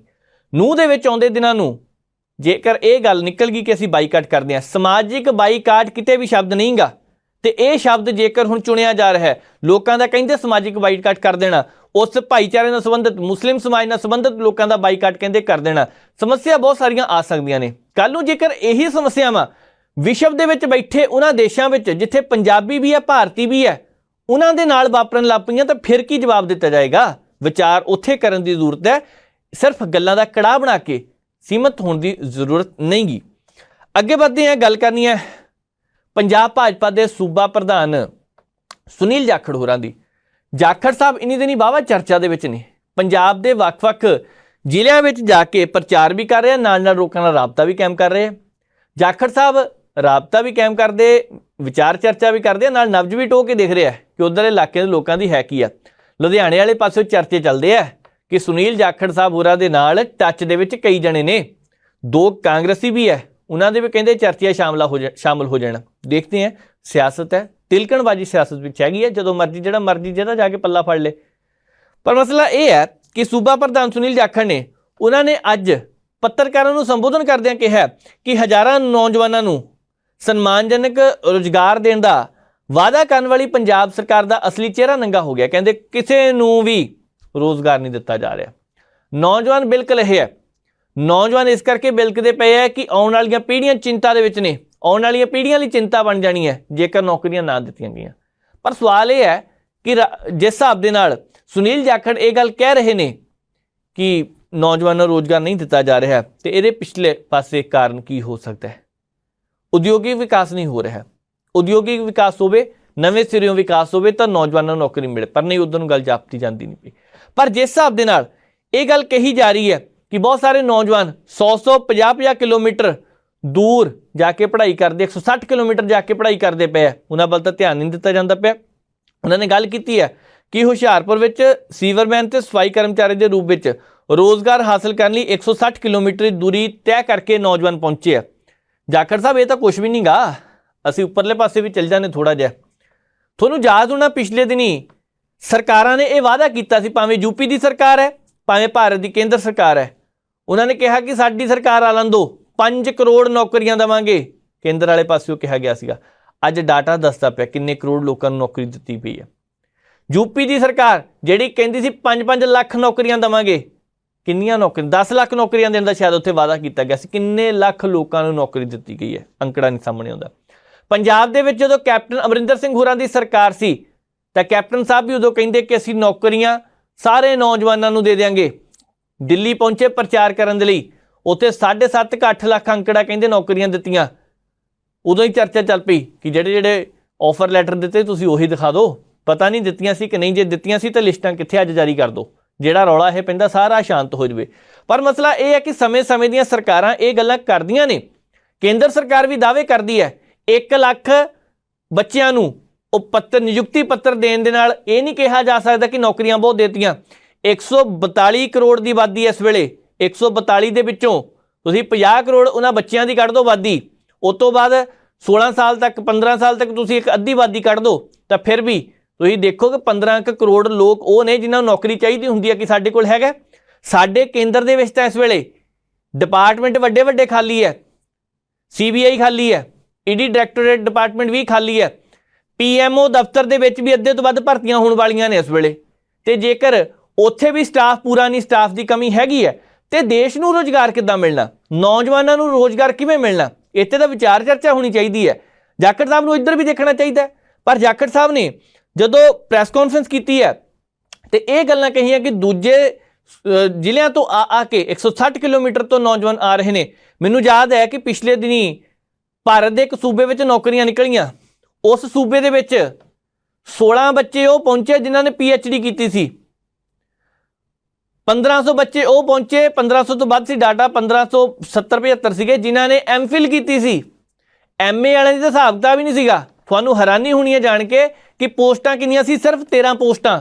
ਹੁਣ 13 ਪੋਸਟਾਂ ਦੇ ਲਈ ਜੇਕਰ ਹਜ਼ਾਰਾਂ ਬੱਚਿਆਂ ਦੀ ਲਾਈਨ ਹੋਵੇ ਤੇ ਪੋਸਟ ਵੀ ਮੇਰੀ ਨਜ਼ਰ ਵਿੱਚ, ਤੁਹਾਡੀ ਨਜ਼ਰ ਵਿੱਚ ਹੋ ਸਕਦਾ ਹੈ ਕੋਈ ਵੀ ਨੌਕਰੀ ਛੋਟੀ ਮੋਟੀ ਨਹੀਂ ਹੋਵੇ। ਸਰਕਾਰੀ ਨੌਕਰੀ ਭਾਵੇਂ ਦਰਜਾ 4 ਕਰਮਚਾਰੀ ਦੀ ਕਿਉਂ ਨਾ ਹੋਵੇ, ਦਰਜਾ 4 ਕਰਮਚਾਰੀ ਦੇ ਲਈ ਜਦੋਂ PhD ਕੀਤੇ ਹੋਏ, MPhil ਕੀਤੇ ਹੋਏ ਪਹੁੰਚਦੇ ਨੇ ਤਾਂ ਅੰਦਾਜ਼ਾ ਲਗਾਇਆ ਜਾ ਸਕਦਾ ਹਾਲਾਤ ਸਾਡੇ ਕਿੱਧਰ ਨੂੰ ਜਾ ਰਹੇ ਨੇ। ਪਰ ਇੱਧਰ ਧਿਆਨ ਨਹੀਂ ਦਿੱਤਾ ਜਾ ਰਿਹਾ। ਪਰ ਜਾਖੜ ਸਾਹਿਬ ਦੀ ਆਪਾਂ ਪ੍ਰੈਸ ਕਾਨਫਰੰਸ ਜ਼ਰੂਰ ਸੁਣਨੀ ਹੈ ਕਿ ਜਿਹਦੇ ਵਿੱਚ ਉਹਨਾਂ ਨੇ ਇਹ ਗੱਲਾਂ ਕੀਤੀਆਂ ਕਿ ਰੋਜ਼ਗਾਰ ਨੂੰ ਲੈ ਕੇ ਕੀ ਕਰਨਾ ਚਾਹੀਦਾ। ਜਿਨ੍ਹਾਂ ਨੇ ਇਹ ਗੱਲਾਂ ਕਹੀਆਂ ਕਿ ਪੰਜਾਬ ਦੇ ਵਿੱਚ ਆਉਂਦੇ ਸਮੇਂ ਦੌਰਾਨ ਨੌਕਰੀਆਂ ਪੈਦਾ ਕੀਤੀਆਂ ਜਾ ਸਕਦੀਆਂ ਨੇ, ਪਰ ਕਿਵੇਂ, ਉਹਨਾਂ ਨੇ ਜਿਹੜੀਆਂ ਗੱਲਾਂ ਕੀਤੀਆਂ ਉਹ ਇੱਕ ਵਾਰ ਸੁਣਦੇ ਹਾਂ। ਅੱਜ ਇੱਕ ਬਹੁਤ ਹੀ ਚਿੰਤਾਜਨਕ ਜਿਹੜੀ ਨਿਊਜ਼ ਰਿਪੋਰਟ ਮੈਂ ਦੇਖੀ ਹੈ, ਅਨਇੰਪਲੋਇਮੈਂਟ, ਬੇਰੋਜ਼ਗਾਰੀ ਨੂੰ ਲੈ ਕੇ ਜਿਸ ਕਿਸਮ ਦੇ ਹਾਲਾਤ ਪੰਜਾਬ 'ਚ ਬਣੇ ਹੈ, ਤੇ ਆ ਤੁਹਾਡੇ ਰਾਹੀਂ ਮੈਂ ਮਾਨਯੋਗ ਮੁੱਖ ਮੰਤਰੀ ਭਗਵੰਤ ਮਾਨ ਜੀ, ਜਿਹੜੇ ਹਰੇਕ ਥਾਂ ਆਪਣੇ ਆਪ ਦਾ ਪਿਛੋਕੜ ਗਿਣਾਉਂਦੇ ਆ, ਮੈਂ ਸਤੌਜ ਦਾ ਮੁੰਡਾ, ਤੇ ਉਹ ਕਹਿੰਦੇ ਸਤੌਜ ਦੇ ਮੁੱਖ ਮੰਤਰੀ ਨੂੰ ਪੰਜਾਬ ਦੇ ਚੱਪੇ ਚੱਪੇ ਦੀ ਜਾਣਕਾਰੀ ਰਹਿੰਦੀ ਹੈ। ਅੱਜ ਉਹਨਾਂ ਦੇ ਧਿਆਨ 'ਚ ਸ਼ਾਇਦ ਉਹਨਾਂ ਦੇ ਕਿਤੇ ਨਾ ਕਿਤੇ ਚੱਪੇ ਚੱਪੇ ਦੀ ਜਾਣਕਾਰੀ ਦੇ ਵਿੱਚ ਕਿਤੇ ਕਮੀ ਰਬੇਸ਼ੀ ਰਹਿ ਗਈ ਹੋਵੇ। ਸਤੌਜ ਦੇ ਬੱਚੇ ਸਤੌਜ ਤੋਂ 160 ਕਿਲੋਮੀਟਰ ਦੂਰ ਜਾ ਕੇ ਹੁਸ਼ਿਆਰਪੁਰ ਦੇ ਅੰਦਰ ਸਫਾਈ ਕਰਮਚਾਰੀ ਤੇ ਸੀਵਰਮੈਨ ਦੀ ਨੌਕਰੀ ਵਾਸਤੇ ਹੁਸ਼ਿਆਰਪੁਰ ਪਹੁੰਚੇ ਹੋਏ। ਕੱਲ ਤਨਖਾਹ ਹੈ 8000 ਰੁਪਏ। ਆਪਣੇ ਪਰਿਵਾਰ ਤੋਂ 160 ਕਿਲੋਮੀਟਰ 8000 ਰੁਪਏ ਦੀ ਨੌਕਰੀ ਵਾਸਤੇ ਪੰਜਾਬ ਦਾ ਨੌਜਵਾਨ ਚੱਲ ਕੇ ਜਾ ਰਿਹਾ ਹੈ। ਇਕੱਲੇ ਪੰਜਾਬ ਦਾ ਹੀ ਨਹੀਂ, ਮੈਂ ਸਮਝਦਾ ਸਤੌਜ ਦਾ ਨਾਮ ਵੀ ਜ਼ਰੂਰ ਮੈਂ ਲੈਣਾ ਇਸ ਕਰਕੇ, ਕਿਉਂਕਿ ਬੱਚਾ ਚਾਹੇ ਸਤੌਜ ਦਾ ਹੋਵੇ, ਚਾਹੇ ਉਹ ਮੇਰੇ ਪਿੰਡ ਪੰਚਕੋਸੀ ਦਾ ਹੋਵੇ, ਆਪਣੀ ਨੌਕਰੀ ਵਾਸਤੇ ਦਰ-ਦਰ ਭਟਕਦਾ ਰਹੇ। ਜਿੱਥੇ ਆ ਕੱਟਰ ਇਮਾਨਦਾਰ ਸਰਕਾਰ ਕਹਿੰਦੀ ਹੈ ਵੀ ਅਸੀਂ ਸਾਰਿਆਂ ਨੂੰ ਰੋਜ਼ਗਾਰ ਦੇ ਰਹੇ ਹਾਂ, 2.5 ਲੱਖ ਰੋਜ਼ਗਾਰ ਅਸੀਂ ਦੇਤੇ, ਉਹ ਸਾਰੀਆਂ ਗੱਲਾਂ ਦਾ ਪਰਦਾ ਖੋਲਦਾ ਹੈ। ਪਰ ਇਹਦੇ ਨਾਲ ਨਾਲ ਜਿਹੜਾ ਇਸ ਤੋਂ ਵੀ ਜ਼ਿਆਦਾ ਬੇਰੋਜ਼ਗਾਰੀ ਸਮੱਸਿਆ ਹੈ, ਸਾਰੇ ਕਿਸੇ ਤੋਂ ਲੁਕੀ ਨਹੀਂ, ਬਟ ਇਹਦੀ ਗ੍ਰੈਵਿਟੀ ਜਿਹੜੀ ਹੈ ਇਹਦੇ ਨਾਲ ਜਿਸ ਦੇ ਸਾਰੇ ਪੰਜਾਬ ਦੇ ਮੱਥੇ ਦੇ ਉੱਤੇ, ਮੈਂ ਸਮਝਦਾ ਇਕੱਲੇ ਆਮ ਆਦਮੀ ਪਾਰਟੀ ਦਾ ਨਹੀਂ, ਪੂਰੇ ਸਾਡੇ ਐਜੂਕੇਸ਼ਨ ਸਿਸਟਮ ਦੇ ਉੱਤੇ, ਸਾਡੇ ਪੂਰੇ ਪੋਲੀਟੀਕਲ ਸਿਸਟਮ ਦੇ ਮੱਥੇ ਤੇ ਇੱਕ ਕਲੰਕ ਹੈ ਵੀ ਉਹ ਬੱਚੇ ਜਿਹੜੇ ਉੱਥੇ ਰੁਜ਼ਗਾਰ ਲੈਣ ਗਏ ਹੈ, ਉਹਨਾਂ ਦੇ ਵਿੱਚ ਇੱਕ ਬੱਚਾ ਸਿਵਲ ਇੰਜੀਨੀਅਰ ਹੈ, ਇੱਕ ਬੱਚਾ MCA ਜਿਹਨੇ ਕਰ ਰੱਖੀ ਹੈ, ਉਹ ਉੱਥੇ ਰੁਜ਼ਗਾਰ ਵਾਸਤੇ ਲਾਈਨਮੈਨ ਸੀਵਰੇਜ ਦੇ ਸਫਾਈ ਵਾਸਤੇ ਜਾ ਰਿਹਾ ਹੈ। Though I believe in dignity of labour. ਕੰਮ ਕੋਈ ਵੀ ਮਾੜਾ ਨਹੀਂ ਸਾਹਿਬ, ਲੋਕ ਕਰਦੇ ਆ। ਦੋ ਦਾ ਸੁਪਰੀਮ ਕੋਰਟ ਹੈ, ਬਾਰ-ਬਾਰ ਕੋਰਟਸ ਕਹਿੰਦੀਆਂ ਵੀ ਆ ਮੈਨੂਅਲ ਸਕੈਵੈਂਜਿੰਗ ਬੰਦ ਕਰਾਓ। ਰੋਜ਼ ਆਪਾਂ ਦੇਖਦੇ ਹਾਂ ਸੀਵਰ ਦੇ ਅੰਦਰ ਗਰੀਬ ਪਰਿਵਾਰਾਂ ਦੇ ਸਾਡੇ, ਉਹ ਵੀ ਸਾਡੇ ਭਰਾ ਹੈ ਜਿਹੜੇ ਆ ਕੰਮ ਕਰਦੇ ਹੈ, ਉਹਨਾਂ ਵਿਚਾਰਿਆਂ ਦੇ ਜਿਸ ਹਾਲਾਤ 'ਚ ਉਹ ਕੰਮ ਕਰਦੇ ਹੈ। But the most disturbing part is, ਜਿਹੜੇ ਵਿੱਚ ਸਾਨੂੰ ਸਾਰਿਆਂ ਨੂੰ ਇਸ ਗੱਲ ਦਾ ਸ਼ਰਮ ਦਾ ਮੁਕਾਮ ਬਣਦਾ ਵੀ ਇੰਨੀਆਂ ਡਿਗਰੀਆਂ ਲੈ ਕੇ ਵੀ ਉਹ ਲੋਕ ਇੱਕ ਅਨਸਕਿਲਡ ਜੌਬ ਜੋ ਬੱਚਾ ਬਿਨਾਂ ਪੜ੍ਹਾਈ ਦੇ ਜਾਂ ਕਰ ਸਕਦਾ ਹੈ, ਉੱਥੇ MCA ਤੇ ਸਿਵਲ ਇੰਜੀਨੀਅਰ ਜਿਹੜੇ ਹੈ ਜਿਨ੍ਹਾਂ ਨੇ 3-3 ਸਾਲ ਦਾ ਡਿਪਲੋਮਾ ਕਰ ਰੱਖਿਆ, ਮਹੀਨੇ ਦੇ ਉਹਨਾਂ ਨੂੰ ਇੰਜੀਨੀਅਰ ਦੀ ਡਿਗਰੀ ਮਿਲ ਜਾਣੀ ਹੈ, ਉਹ ਉੱਥੇ ਜਾ ਕੇ 8000 ਰੁਪਏ ਦੀ ਨੌਕਰੀ ਵਾਸਤੇ ਘਰੋਂ ਦੂਰ ਜਾ ਕੇ ਸੀਵਰਮੈਨ ਦੇ ਕੰਮ ਵਾਸਤੇ ਅਪਲਾਈ ਕਰ ਰਹੇ ਹੈ। ਮੇਰੀ ਬੇਨਤੀ ਹੈ ਭਗਵੰਤ ਮਾਨ ਜੀ, ਫੋਟੋਆਂ ਖਿਚਾਣੀਆਂ ਬੰਦ ਕਰੋ, ਝੂਠੇ ਦਾਅਵੇ ਕਰਨੇ ਬੰਦ ਕਰੋ ਗਰਾਊਂਡ ਰਿਐਲਿਟੀਜ਼ ਦੇ ਨਾਲ, ਕਿਉਂਕਿ ਤੁਸੀਂ ਆਮ ਬੰਦਿਆਂ ਦੀ ਗੱਲ ਕਰਕੇ ਇੱਥੇ ਸਰਕਾਰ ਬਣਾਈ ਸੀ। ਆਮ ਬੰਦਿਆਂ ਦੀ ਸਰਕਾਰ ਨਹੀਂ ਰਹਿ ਗਈ, ਖਾਸ ਬੰਦਿਆਂ ਦੀ ਸਰਕਾਰ ਬਣ ਗਈ। ਇਹਨਾਂ ਪਾਸੇ ਧਿਆਨ ਕਰੋ। ਅੱਗੇ ਵਧਦੇ ਹਾਂ। ਗੱਲ ਸੁਨੀਲ ਜਾਖੜ ਰਹੇ ਤੁਸੀਂ ਇੱਕ ਸੁਣੀ ਹੈ, ਚਲੋ ਉਹਦੇ ਵਿੱਚੋਂ ਬਹੁਤ ਸਾਰੀਆਂ ਗੱਲਾਂ ਨਿਕਲ ਕੇ ਸਾਹਮਣੇ ਆਈਆਂ ਨੇ, ਪਰ ਇੱਕ ਨਜ਼ਰ ਸੁਖਜਿੰਦਰ ਸਿੰਘ ਸੁੱਖੀ ਰੰਧਾਵਾ ਤੇ ਸੁਨੀਲ ਜਾਖੜ ਸਾਹਿਬ ਵੱਲ ਫਿਰ ਜਾਂਦੀ ਹੈ, ਕਿਉਂਕਿ ਜਿਸ ਹਿਸਾਬ ਦੇ ਨਾਲ ਸੁਨੀਲ ਜਾਖੜ ਹੋਰੀ ਪੰਜਾਬ ਦੇ ਵਿੱਚ ਇਸ ਵੇਲੇ ਭਾਜਪਾ ਨੂੰ ਲੈ ਕੇ ਪ੍ਰਚਾਰ ਕਰ ਰਹੇ, ਲਗਾਤਾਰ ਅੱਗੇ ਵੱਲ ਵੱਧਦੇ ਦਿਖਾਈ ਦੇ ਰਹੇ ਆ, ਉੱਥੇ ਸੁਖਜਿੰਦਰ ਸਿੰਘ ਸੁੱਖੀ ਰੰਧਾਵਾ ਨੇ ਵੀ ਅੱਜ ਪਲਟਵਾਰ ਕੀਤਾ। ਪਲਟਵਾਰ ਇਸ ਗੱਲ ਦਾ ਕੀਤਾ ਕਿ ਕੱਲ੍ਹ ਜੇ ਇਹ ਗੱਲ ਨਿਕਲ ਕੇ ਸਾਹਮਣੇ ਆਈ ਸੀ ਕਿ ਰੰਧਾਵਾ ਸਾਹਿਬ ਪੰਜਾਬ ਦੀ ਕਾਂਗਰਸ ਵਿੱਚ ਉਸ ਤਰ੍ਹਾਂ ਕੰਮ ਨਹੀਂ ਕੀਤਾ ਸੀ ਮਿਲ ਕੇ ਜਿਸ ਤਰ੍ਹਾਂ ਕਰਨਾ ਚਾਹੀਦਾ ਸੀ, ਪਰ ਰੰਧਾਵਾ ਸਾਹਿਬ ਨੇ ਅੱਜ ਪਤਾ ਕੀ ਕਹਿੰਦੇ, ਜਾਖੜ ਸਾਹਿਬ ਕਹਿੰਦੇ ਤੁਸੀਂ ਕਾਂਗਰਸ ਨਾਲ ਧੋਖਾ ਕੀਤਾ, ਕਾਂਗਰਸ ਦੀ ਪਿੱਠ ਦੇ ਵਿੱਚ ਛੁਰਾ ਮਾਰਿਆ। ਕਾਂਗਰਸ ਪਾਰਟੀ ਨੇ ਤੁਹਾਡੇ ਪਿਤਾ ਜੀ ਨੂੰ ਕਹਿੰਦੇ ਆ ਕਿ ਵਿਧਾਨ ਸਭਾ ਦੇ ਸਪੀਕਰ ਬਣਾਇਆ, ਉਹਨਾਂ ਨੂੰ ਟਿਕਟ ਦਿੱਤੀ, ਉਹਨਾਂ ਨੇ ਚੋਣ ਜਿੱਤੀ। ਬਿਲਕੁਲ ਸਹੀ ਗੱਲ ਹੈ। ਜਿਹੜੀ ਪਾਰਟੀ ਦੇ ਵਿੱਚ ਬੰਦਾ ਆਉਂਦਾ ਹੈ, ਇੱਜ਼ਤਮਾਨ ਦੇ ਤੌਰ 'ਤੇ, ਸਤਿਕਾਰ ਦੇ ਤੌਰ 'ਤੇ ਟਿਕਟ ਉਹਨੂੰ ਦੇਣੀ ਪੈਂਦੀ ਹੈ, ਅਤੇ ਵਿਧਾਇਕ ਬਣ ਵੀ ਜਾਂਦਾ ਹੈ। ਜਾਖੜ ਸਾਹਿਬ ਨੂੰ ਵੀ ਟਿਕਟ ਦਿੱਤੀ, ਕਾਂਗਰਸ ਨੇ ਦਿੱਤੀ ਸੀਗੀ, ਅਗਲੇ ਜਿੱਤੇ ਵੀ ਹੈ। ਜਾਖੜ ਸਾਹਿਬ ਦੇ ਭਤੀਜੇ ਨੂੰ ਵੀ ਦਿੱਤੀ ਸੀ, ਉਹ ਵੀ ਜਿੱਤੇ ਹੈ। ਪਰ ਮਸਲਾ ਇੱਥੇ ਇਹ ਨਹੀਂ ਕਿ ਭਤੀਜੇ ਨੂੰ ਦਿੱਤੀ, ਚਾਚੇ ਨੂੰ ਦਿੱਤੀ ਹੈ ਜਾਂ ਕਿਹਨੂੰ ਵੀ ਟਿਕਟ ਦਿੱਤੀ ਹੈ। ਮਸਲਾ ਇੱਥੇ ਇਹ ਹੈ ਕਿ ਜਿਹੜੀ ਗੱਲ ਸੁਖਜਿੰਦਰ ਸਿੰਘ ਸੁੱਖੀ ਰੰਧਾਵਾ ਹੁਣ ਜਾਂ ਦੋਸ਼ ਲਗਾਉਂਦੇ ਨੇ ਕਿ ਪਿਤਾ ਜੀ ਨੂੰ ਟਿਕਟ ਦਿੱਤੀ ਸੀ, ਧੋਖਾ ਕੀਤਾ, ਮਸਲਾ ਇਹ ਵੀ ਹੈ ਕਿ ਇਸ ਵੇਲੇ ਸੁਨੀਲ ਜਾਖੜ ਹੋਰਾਂ ਲਈ ਇਸ ਤਰ੍ਹਾਂ ਦੀ ਸਥਿਤੀ ਬਣੀ ਕਿਉਂ? ਇਹ ਸਥਿਤੀ ਬਣੀ ਸੀ, ਬਣਾਈ ਗਈ ਸੀ, ਜਾਂ ਇਹਦੇ ਪਿੱਛੇ ਕੀ ਮਨਸ਼ਾ ਸੀ? ਇਹਦੇ ਪਿੱਛੇ ਸਿਆਸਤ ਖੇਲੀ ਗਈ ਹੈ ਕੋਈ? ਸਾਰੀ ਵਿਚਾਰ ਕਰਨ ਵਾਲੀ ਗੱਲ ਹੈ। ਰੰਧਾਵਾ ਸਾਹਿਬ ਉਹਨਾਂ ਦਿਨਾਂ ਦੇ ਦੌਰਾਨ ਤਾਂ ਕੁਝ ਬੋਲੇ ਨਹੀਂ। ਰੰਧਾਵਾ ਸਾਹਿਬ ਹੁਣ ਜੇਕਰ ਇਹ ਗੱਲ ਕਹਿੰਦੇ ਪਏ ਆ ਕਿ ਕਾਂਗਰਸ ਨੇ ਇਹਨਾਂ ਦਾ ਸਾਥ ਦਿੱਤਾ, ਇਨੀ ਭਰੋਸਾ ਤੋੜ ਦਿੱਤਾ, ਇਹਦੇ ਵਿੱਚ ਕੋਈ ਸ਼ੱਕ ਨਹੀਂ। ਪਰ ਜਾਖੜ ਸਾਹਿਬ ਜੇਕਰ ਇੱਥੇ ਤੱਕ ਪਹੁੰਚੇ ਨੇ ਤੇ ਉਹਨਾਂ ਦੇ ਪਿੱਛੇ ਕਿਹੜੀ ਮਨਸ਼ਾ ਨੇ ਕੰਮ ਕੀਤਾ, ਕਿੰਨੇ ਮਜਬੂਰ ਕੀਤਾ ਉਹਨਾਂ ਨੂੰ ਭਾਜਪਾ ਪਾਰਟੀ ਵਿੱਚ ਜਾਣ ਲਈ? ਇਹ ਵਿਚਾਰ ਚਰਚਾ ਹੋਣੀ ਚਾਹੀਦੀ ਹੈ।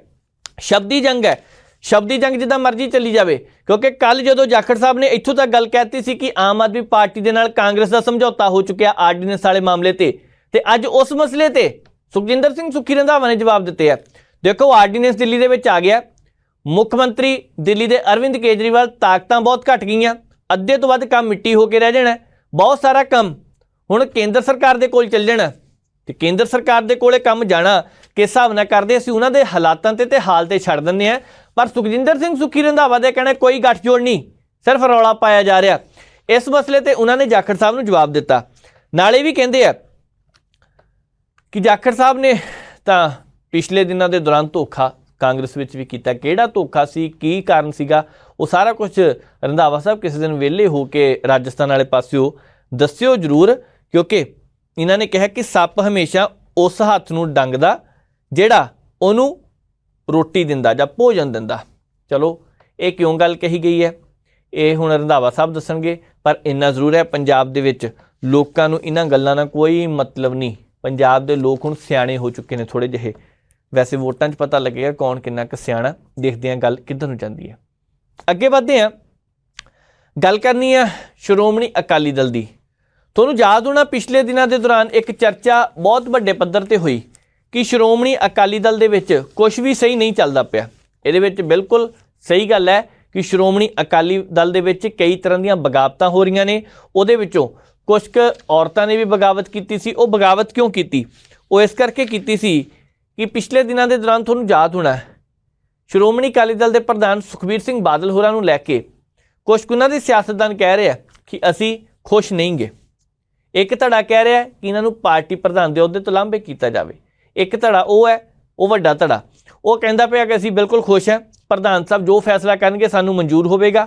ਤੇ ਜਿਹੜੀ ਗੱਲ ਹੁਣ ਇਸ ਵੇਲੇ ਨਿਕਲ ਕੇ ਸਾਹਮਣੇ ਆ ਰਹੀ ਹੈ, ਬੀਬੀਆਂ ਦੀ ਬਗਾਵਤ ਚੱਲੀ ਸੀ ਪਿਛਲੇ ਦਿਨਾਂ ਦੇ ਦੌਰਾਨ। ਉਹਨਾਂ ਔਰਤਾਂ ਨੇ ਸਪਸ਼ਟ ਰੂਪ ਦੇ ਵਿੱਚ ਕਹਿ ਦਿੱਤਾ ਕਿ ਅਸੀਂ ਸ਼੍ਰੋਮਣੀ ਅਕਾਲੀ ਦਲ ਜੇਕਰ ਇਸਤਰੀ ਵਿੰਗ ਦੀ ਪ੍ਰਧਾਨ ਨੂੰ ਨਹੀਂ ਬਦਲਦਾ ਤਾਂ ਅਸੀਂ ਕੰਮ ਨਹੀਂ ਕਰਾਂਗੀਆਂ। ਹੁਣ ਇਹ ਗੱਲ ਕਹਿਣ ਦੀ ਜ਼ਰੂਰਤ ਕਿਉਂ ਪੈ ਗਈ? ਇਹ ਗੱਲ ਇਸ ਕਰਕੇ ਕਹਿਣ ਦੀ ਜ਼ਰੂਰਤ ਪਈ ਹੈ ਕਿਉਂਕਿ ਪਿਛਲੇ ਦਿਨੀ ਬੀਬੀ ਹਰਗੋਬਿੰਦ ਕੌਰ ਹੋਰਾਂ ਨੂੰ ਸੁਖਬੀਰ ਸਿੰਘ ਬਾਦਲ ਹੋਰਾਂ ਨੇ ਪ੍ਰਧਾਨ ਬਣਾਇਆ ਸੀ, ਤੇ ਉਹਦੇ ਦੂਸਰੇ ਪਾਸੇ ਬਹੁਤ ਸਾਰੀਆਂ ਔਰਤਾਂ ਇਸ ਗੱਲ ਦੇ ਖਿਲਾਫ ਸੀਗੀਆਂ ਕਿ ਅਸੀਂ ਇਹ ਗੱਲ ਮੰਨਣ ਨੂੰ ਤਿਆਰ ਨਹੀਂ।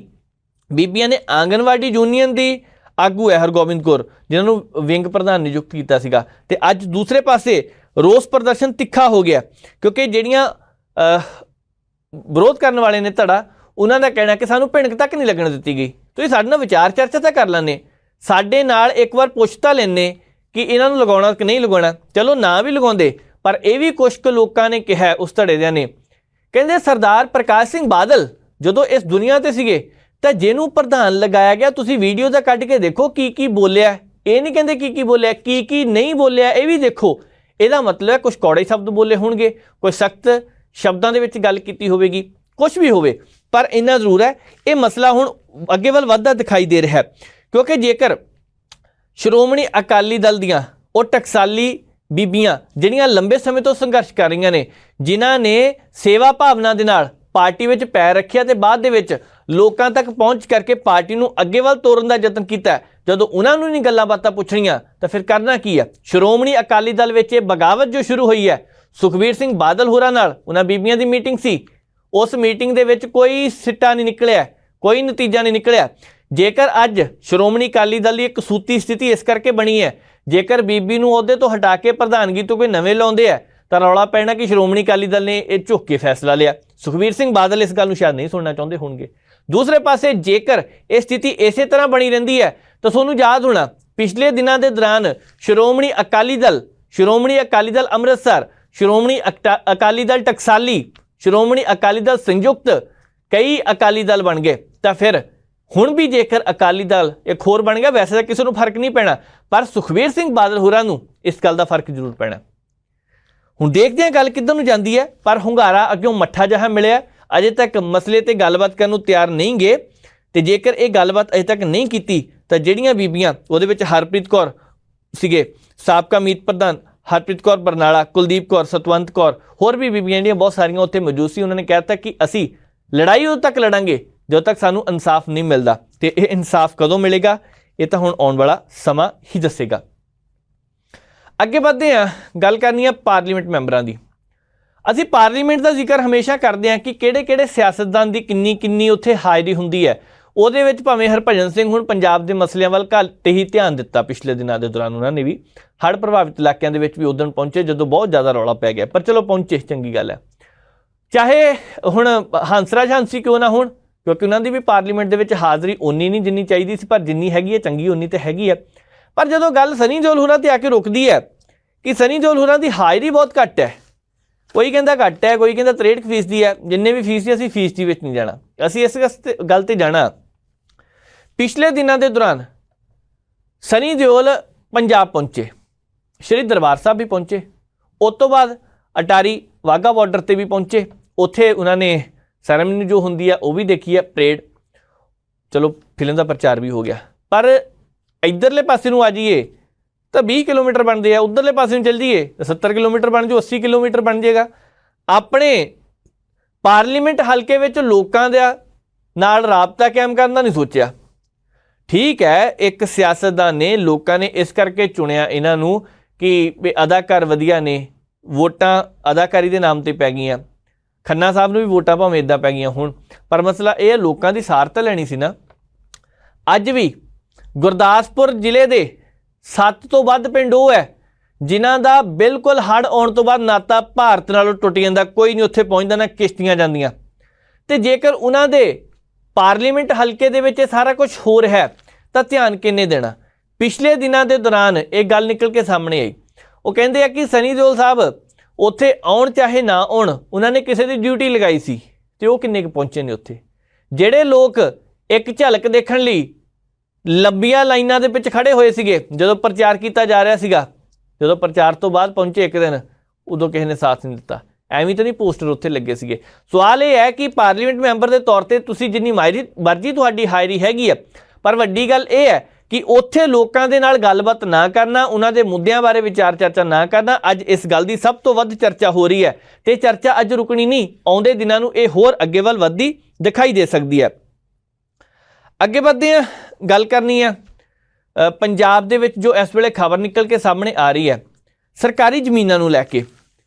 ਇਸ ਵੇਲੇ ਸਰਕਾਰ ਨੇ ਕਿਹਾ ਕਿ ਜਿਹੜੀਆਂ ਸਰਕਾਰੀ ਜ਼ਮੀਨਾਂ ਨੇ ਕਾਨੂੰਨੀ ਤੌਰ ਤੇ ਉਹਨਾਂ ਦੀ ਕਲੀਅਰੈਂਸ ਹੋਣ ਤੋਂ ਬਾਅਦ ਹੀ ਉਹਨਾਂ ਦੀ ਅੱਗੇ ਵੱਲ ਕਾਰਵਾਈ ਤੋਰੀ ਜਾਵੇਗੀ। ਪਿਛਲੇ ਦਿਨਾਂ ਦੇ ਦੌਰਾਨ ਜਦੋਂ ਆਮ ਆਦਮੀ ਪਾਰਟੀ ਦੀ ਸਰਕਾਰ ਨਵੀਂ ਬਣੀ ਤਾਂ ਕੁਲਦੀਪ ਸਿੰਘ ਧਾਲੀਵਾਲ ਹੋਰਾਂ ਦੇ ਕੋਲੇ ਮਹਿਕਮਾ ਰਿਹਾ। ਧਾਲੀਵਾਲ ਸਾਹਿਬ ਨੇ ਉਹਨਾਂ ਦਿਨਾਂ ਦੇ ਦੌਰਾਨ ਵਧੀਆ ਤਰੀਕੇ ਨਾਲ ਕੰਮ ਕੀਤਾ। ਮਹਿਕਮਾ ਕਿਉਂ ਗਿਆ ਇਹਦੇ ਬਾਰੇ ਤਾਂ ਪਤਾ ਨਹੀਂ, ਰੌਲੇ ਕਈ ਤਰ੍ਹਾਂ ਦੇ ਚੱਲਦੇ ਆ, ਪਰ ਜਦੋਂ ਉਹਨਾਂ ਦੇ ਕੋਲ ਮਹਿਕਮਾ ਸੀ ਤਾਂ ਪਿੰਡਾਂ ਦੇ ਵਿੱਚ ਕੁਛ ਕੁ ਸ਼ਾਮਲਾਟ ਦੀਆਂ ਜ਼ਮੀਨਾਂ ਜਿਨ੍ਹਾਂ ਤੇ ਨਜਾਇਜ਼ ਤੌਰ ਤੇ ਕਬਜ਼ੇ ਕੀਤੇ ਸੀ, ਉਹਦਾ ਰੌਲਾ ਬਹੁਤ ਪੈ ਗਿਆ।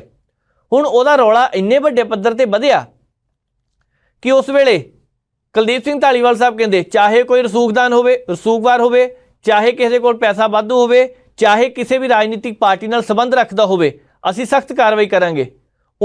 ਉਹਨਾਂ ਦਿਨਾਂ 'ਚ ਹੀ ਬਹੁਤ ਸਾਰੇ ਸਿਆਸਤਦਾਨ ਉਹਨਾਂ ਨੇ ਕਬਜ਼ੇ ਛੱਡ ਵੀ ਦਿੱਤੇ।